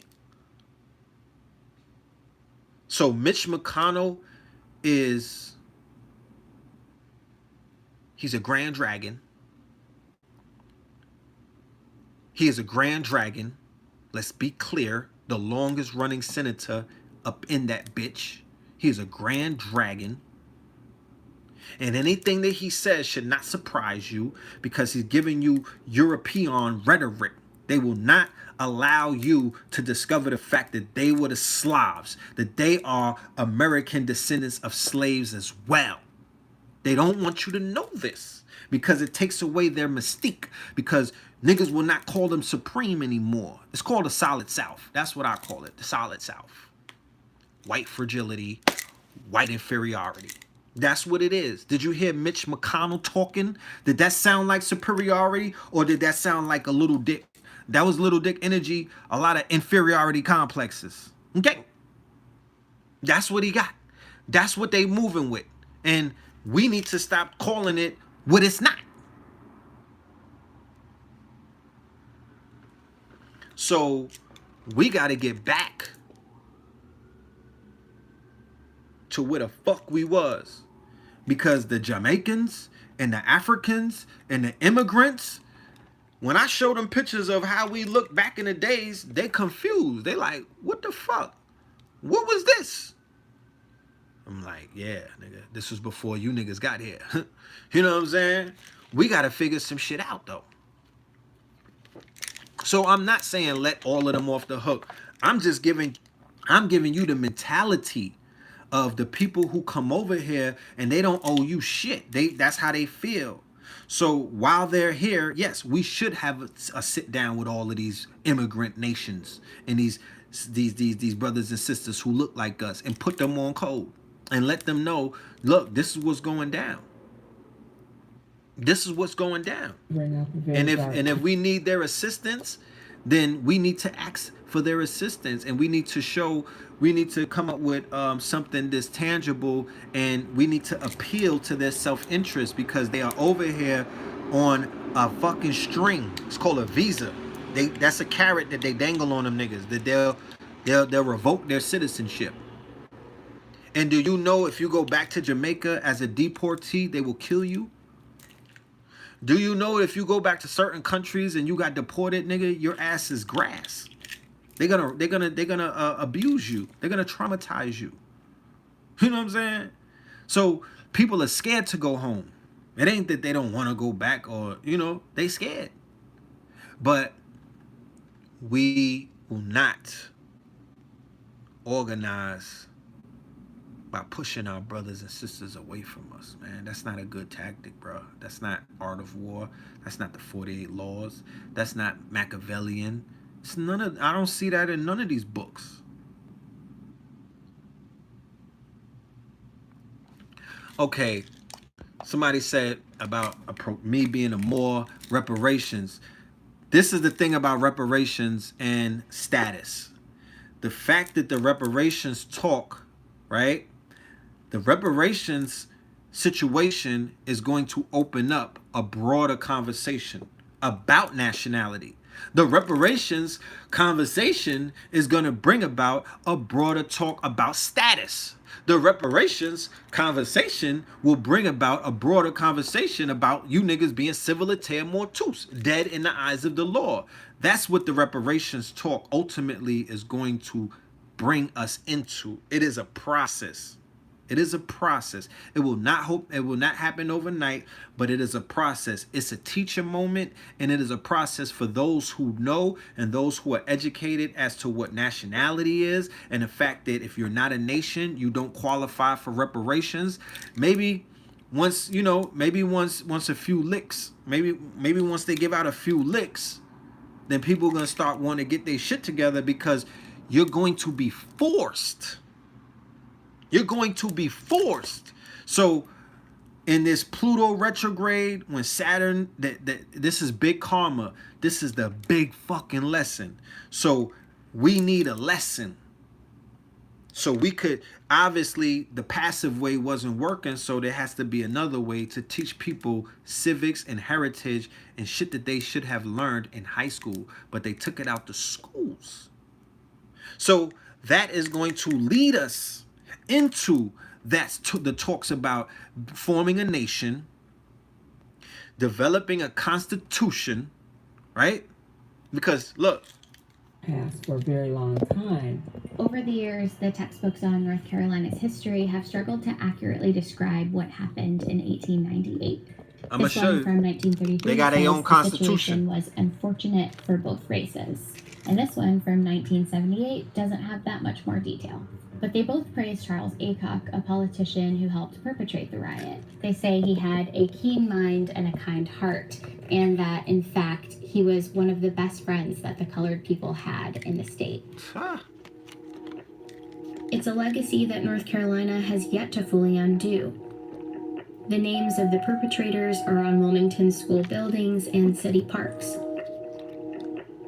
But the legacy is also bigger than those names. Turn on the news, and the state's long history of political suppression echoes. Return to a strict new voter ID law in North Carolina, racial gerrymandering, and a push for new voting maps. The court says the Republican-led legislature redrew congressional districts along racial lines, violating the Constitution. I wanted to show you that they drafted their own constitution. Oh, that was earlier in the video, the one where she read from it and it said that no black people will ever rule us. Here you go. Look. Here you go. The White Declaration of Independence. Where's yours at? The day after the election, at a gathering for white men in Wilmington, the Democrats unveiled a document called the White Declaration of Independence. It contained an ultimatum. Cynthia Brown, whose descendants were in Wilmington back in 1898, is a historian at her church where there's a preserved copy of the Declaration from the next day's newspaper. We will no longer be ruled and will never again be ruled by men of African origin. They would strip black men of voting rights. They would give white men a large part of the... Okay? This is what needs to be brought to Capitol Hill.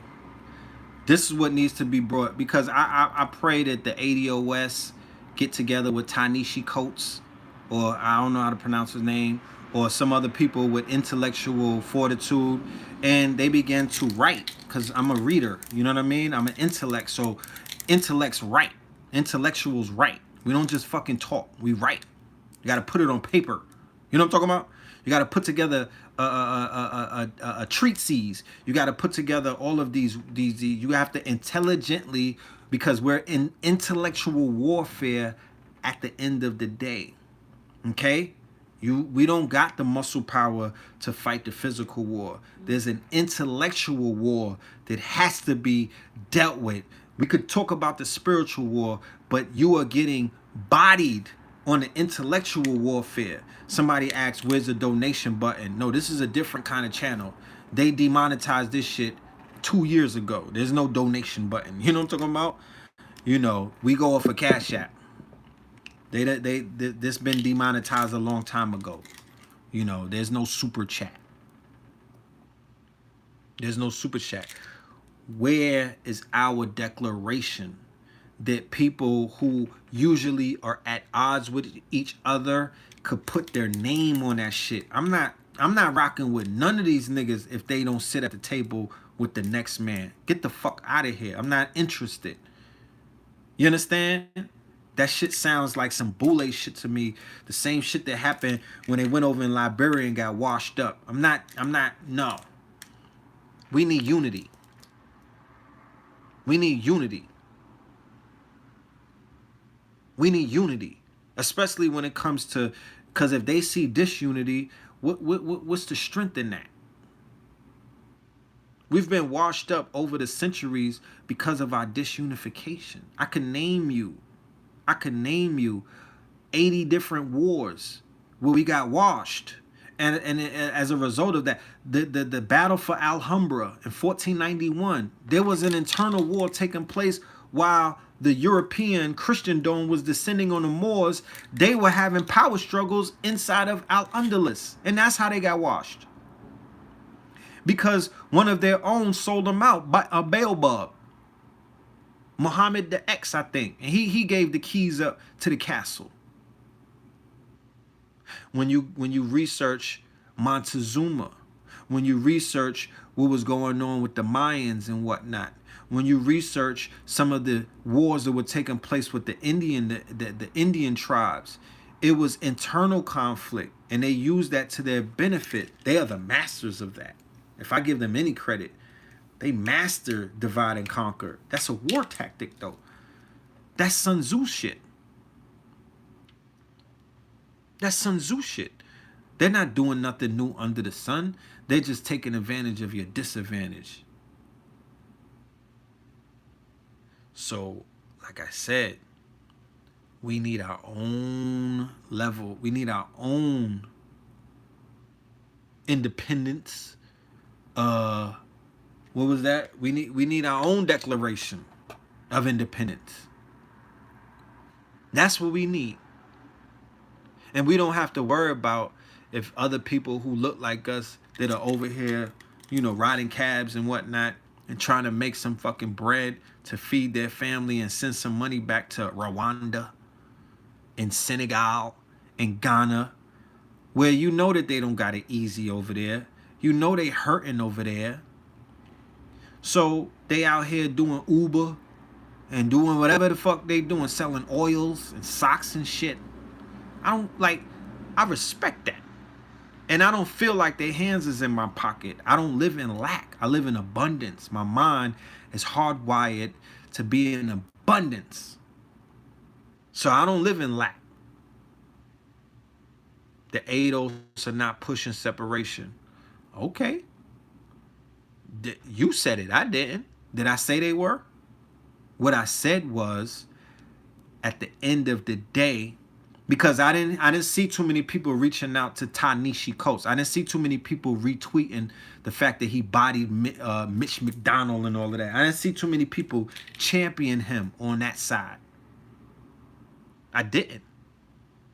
And I don't know why.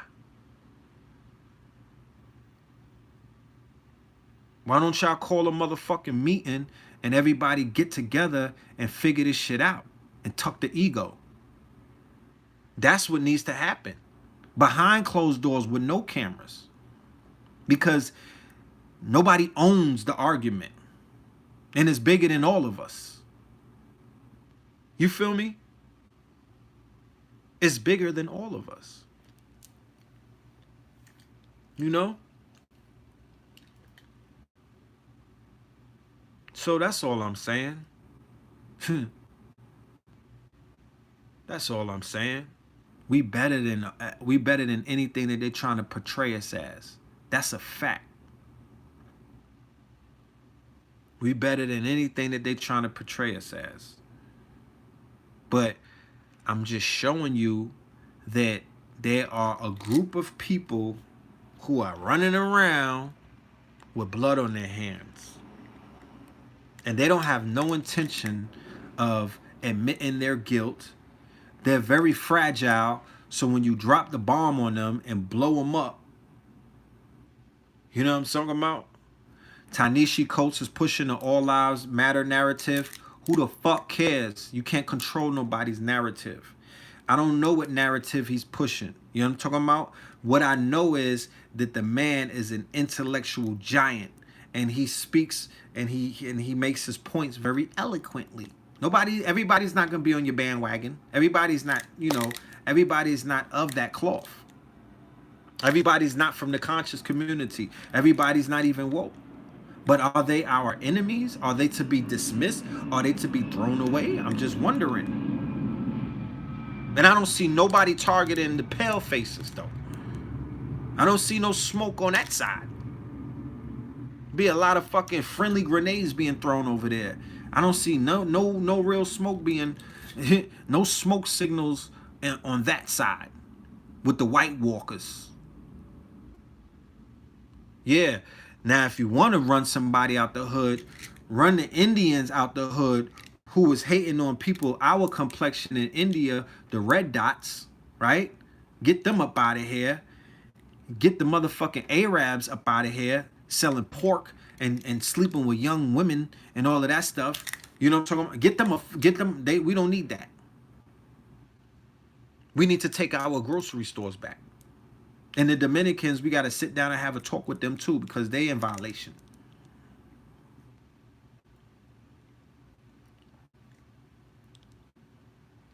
That's all government sanctioned. So we either have to elect officials that are going to pack them up, right? Or we got to put the pressure on our own people. Because our own people are going to be walking in them stores supporting them. But if we open up our own stuff right around the corner or right down the block, and then we put the pressure on our own people, don't ever go in that store again. If you go in that store, it's on site. The minute you come out, it's on site. Facts. And then, you know, yeah, we hit them pressure points, and then we tell our people support us. Shout out to We Buy Black. The brother did a crowd fund, right?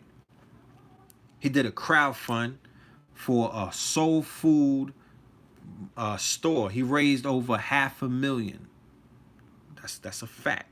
We Buy Black, and he did it on a black app called I think it's called Black GoFundMe or Go something. I don't know the name of it, but it's a black-owned crowdfunding app. And then when you go on We Buy Black, that's black-owned. Shout out to the brother in Texas from the nation who helped build that app. I met him. And he raised $500,000 to open up a food store in Atlanta called, not Whole Foods, Soul Foods. So you mean to tell me if he opens up a soul food in any hood and niggas is still going to the Chinaman or they still going to the Arab? Like, that's when you got to check your own people's temperature. And when you don't support them, they'll close down and they'll keep it moving because there's nobody else in America that they can eat off of but us. Where they gonna go? To Bel Air? Where they gonna go? To a gentrified neighborhood? And feed the Europeans? Nah, they only let a few of them around them. So we gotta compete. You know? We gotta compete. I'm not a terrorist, so I'm not gonna tell anybody to terrorize the next man. But they can't go around a European trying to sell them that cheap ass. They not remember, anywhere that's gentrified, they made all of the delis get rid of that fucking poison. Did you peep that? I'm in New York City, right? I'm in the Bronx. They didn't really come up here yet. But when I'm in Harlem and when I'm in Brooklyn, all of the bodegas got turned into delicatesses. What does that mean? You had to get rid of them cheap ass potato chips. You niggas had to get rid of the Drake cakes. You had to get rid of the fucking honey buns. You know what I'm talking about? They had to get rid of all that shit. Then when you go into the stores, it's organic food. It's like they got the seaweed, the little seaweed things that you could eat, the little, you know, the little seaweed slides. You know what I'm saying? Everything's organic. They got the Essentia water. Them Europeans is like, yo, you're not gonna sell poison to us in our neighborhood that we done moved up in this bitch. You gonna switch up the diet. What's fucking with that? They done made the shit vegan and organic. That's a fact. That is a fact. And black people still ain't forced. You can't force the Arabs to go organic. You haven't forced the motherfucking Red Dots to clean up 7-Eleven and go organic. Niggas is, man, listen. I done been in some stores around America. Let me tell you, the shit is like a funeral home. Everything in there is dead. Everything dead. Everything. That wasn't Michelle Obama. I don't think that was Michelle Obama. And if that was Michelle Obama, she was just working in tandem with the Neanderthals. You know? I done seen some food deserts, bruh. I done seen some food deserts. So Michelle need to get into she need to reach into the hood and help flip them stores into some goddamn you know, some healthy selections. I'm talking about nothing in there is healthy, not a thing. And then you wonder why there's a murder capital, and you wonder why dudes is walking out of there knocking niggas out like they the baby and whatnot. You know what I'm talking about? You wonder why dudes is just wilding and they in front of the store selling dope, shooting up everybody and shit like that. Yeah, I remember Detroit. What was that? Highland Park? No, not Highland Park. What's the what's the part in Detroit where they at? Dearborn. They in Dearborn.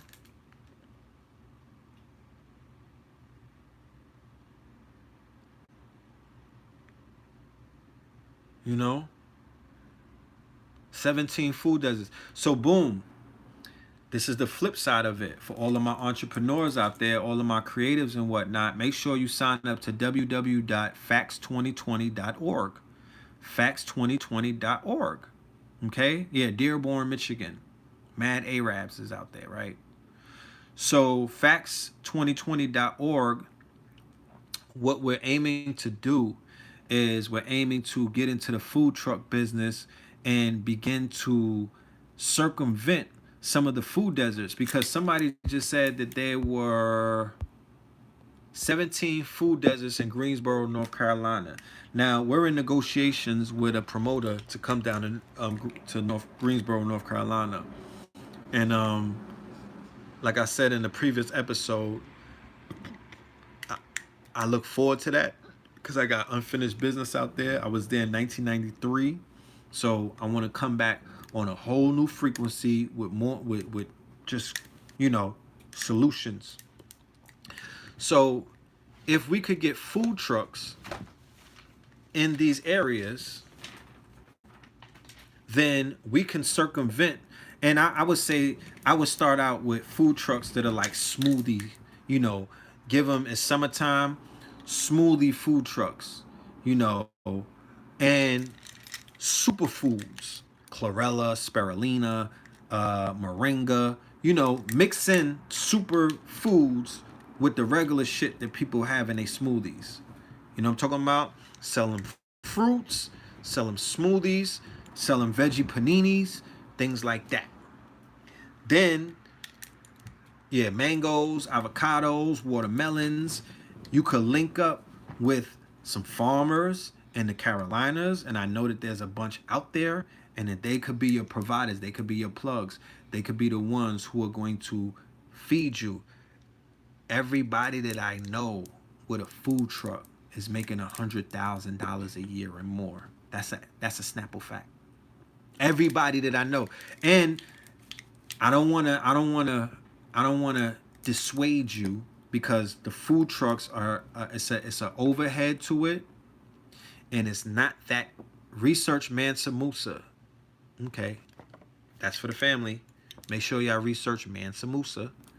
All right, but the people that I know with the food trucks, yeah, it's an overhead that they have to deal with. There's maintenance that you got to deal with, right?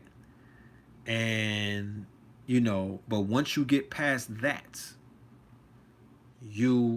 it's definitely hit or miss. But when you hit, you hit. When you hit, you hit. And like, yeah, fresh fruit co-ops. So you can also build what are known as co-ops, okay? Cooperatives. My mother used to work at a food co-op in New York City in the 80s and whatnot. And there was a bunch of white liberal women, and they were coming together, and they would take turns working at the stores and whatnot. And it's like you get a discount on your food, but you're putting in hours. Like, you know, everybody puts in different hours and whatnot. So you can do that. You know, you can do that. Some of y'all might want to cook chicken on the truck. You know what I'm saying? Who am I to tell you what to do? You know, who am I? Go get you some Beyond, what is it? Beyond Meat? Is that the name of it? Beyond Meat? Don't do the Impossible Burger. I've been hearing a lot of shit about that. I don't even know about the fish, Mike, because that whole Fukushima radiation thing, man, the fish starting to taste like aluminum foil. You know what I mean? That shit got mad mercury and radiation, like shit, you know, it'll have your fucking fillings pop off. You know what I'm saying? Like, the fish is toxic. You gotta be careful. You dig? You gotta be careful. So, you know, God's children, ain't this God's plan? Go plant some seeds. I promise you. Or if that's not what you do, Go and support the people who are doing that. Put a few dollars on their books every week. You feel me? Give them a little bit of, you know, everybody needs that push. Everybody needs to know that people are backing them and they behind them. Yeah, Impossible Burger. Blue Pill put a post up. It said that there's 14 unknown GMOs in the Impossible Burger. It's a carcinogenic. What is carcinogenic? Carcinogenic. You know, they got the slutty vegan popping in Atlanta with the Impossible Burgers, but I'm not hating on this shit. And the Impossible Burger stocks is popping. Who got the stocks? You'll tell the people about the stocks. The Impossible Burger stocks is off the fucking chain. Okay? What about the Beyond Burger? Don't get me to lying. I'm not 100% sure about the Beyond Burger. But they said the Impossible Burger is something. If you go and do the research, don't take my word for it. Is Beyond Meat part of the Impossible Burger family? Is that the stock? Is it Beyond Meat? Because I know that the stock is not Impossible Burger. You know, I know the stock is not that, but that stock is popping. Oh, we have 444 in the room. Shout out to Jay-Z. So, you know, oh, it's the competition of it. Okay. Okay. What I know though, oh, okay, is different burgers. What I know though is that whatever stock, whatever company Impossible Burger is, that stock is popping. Okay. And yeah, they both lab created. The stock is on the Beyond Burger. All right, let me change that. The Beyond Burger stock is popping, not the Impossible Burger. The Beyond Burger, the stock is going brazy right now. Y'all might want to check that out. You feel me? But I'm going to run down some places that we're going to be coming up soon. And I hope that I could see and meet. Because I promise you, I'm a social butterfly. I like to meet people. I like to build with people. I feel that the wealth that we have as a people is in our relationships, not our bank accounts. You understand? It's in the relationships that we have with people who are worthwhile to us, meaning that our network is our net worth. So I love to meet the people who are watching these videos and that are receiving this information and doing your own due diligence by studying and following up. You feel me? And you're benefiting in life as a result of that. That's who I want to build with. So when I go all of these places, and remember, I mean, I don't even want to get into it, but whenever I leave New York, that's a sacrifice because I got children. So whenever I get up and go, that means that I got to leave my child behind. And that's something that I don't enjoy doing. So if I go someplace, I at least want to make it worth my while. So we're going to be in Long Island in July. You got a silk screening machine? Yeah, holla at me. I got some work for you. Philadelphia, I'll be there as well. Atlanta, that date, I'm still waiting on the word. But July the 12th in Hempstead, New York, well, that is Long Island, there's going to be an event called the Wake Up Call. It's going to be a bunch of us.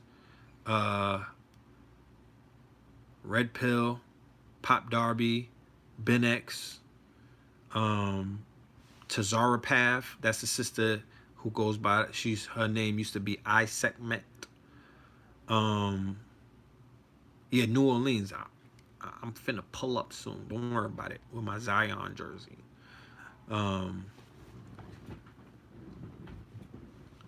There's gonna be a bunch of people on the bill. It's from 1 p.m. to 8 p.m.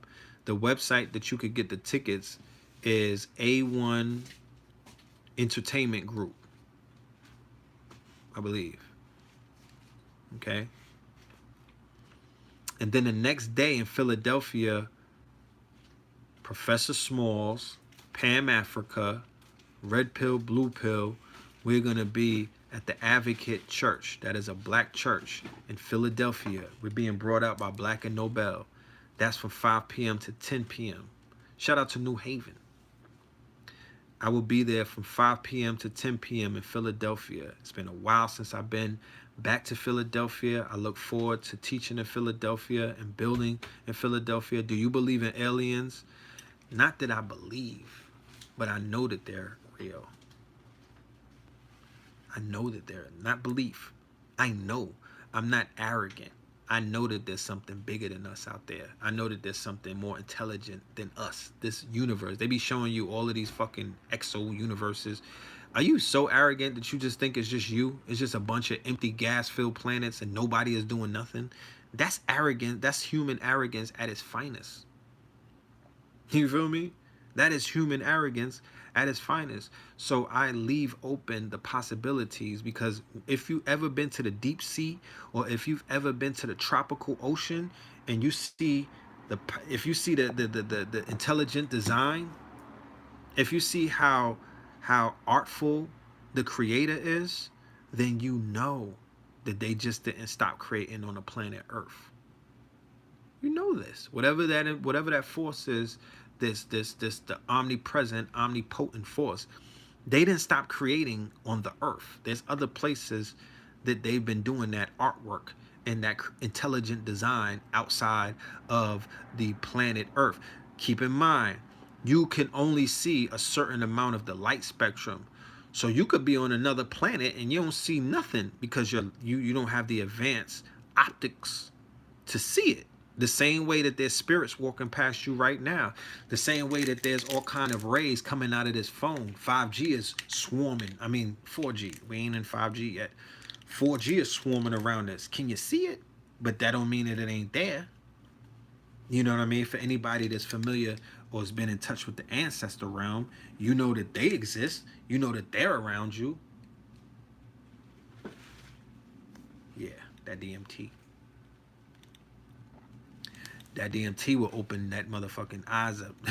God damn it. That DMT will show you that you're not alone. That's a fact.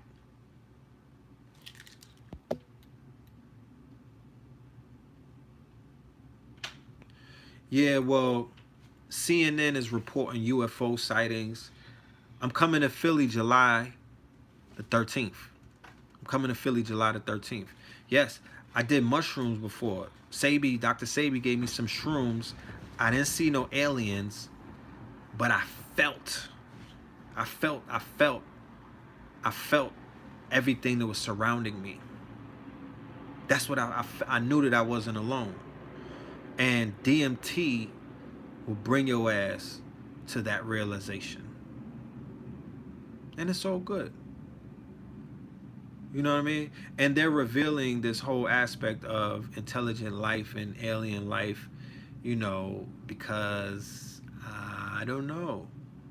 You know, this is a movie. This is a script. We're just at that page. I guess we're at that chapter where they're going to get on their one world shit, you know. You know. What do I think about the wheel? My brother saw it. My brother saw the whale. I think the whale is real. Have you seen the red and the blue star Kachina out there? I seen it. You seen Sirius A, B, and C? I seen it. You know?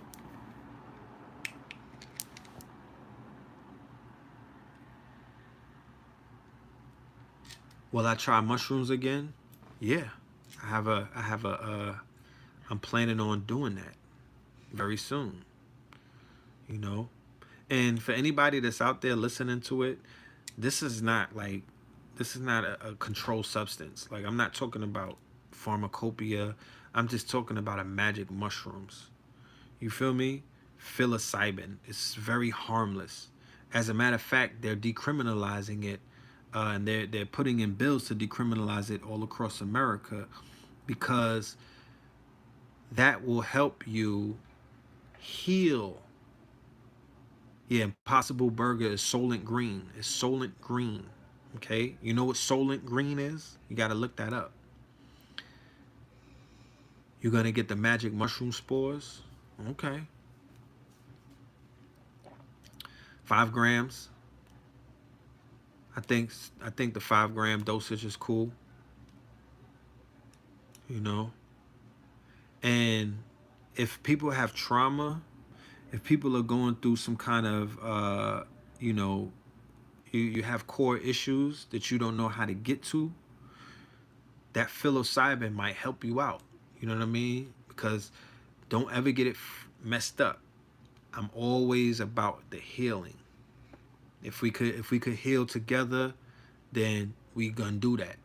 But if we gotta heal individually, we gonna do that too. Because I've come across too many people who are going through too much stuff to be naive to the fact that we all don't need healing. When I got these teeth taken out, my nigga, that was healing. I was in pain. Like, I was doing myself a disservice. You know? And now I'm in healing. I'm talking to y'all, but I'm supposed to be laid up, sipping on some soup, my nigga. You know? So we gonna wrap it up. Like I said, Sunday the 22nd, I'm gonna be doing a live stream entitled American Gods. It's American Gods with a Z.eventbrite.com. AmericanGods.eventbrite.com. If you want to be in the building, I'm gonna send out the link to everybody who signed up to your email, so you will all be together as one big family.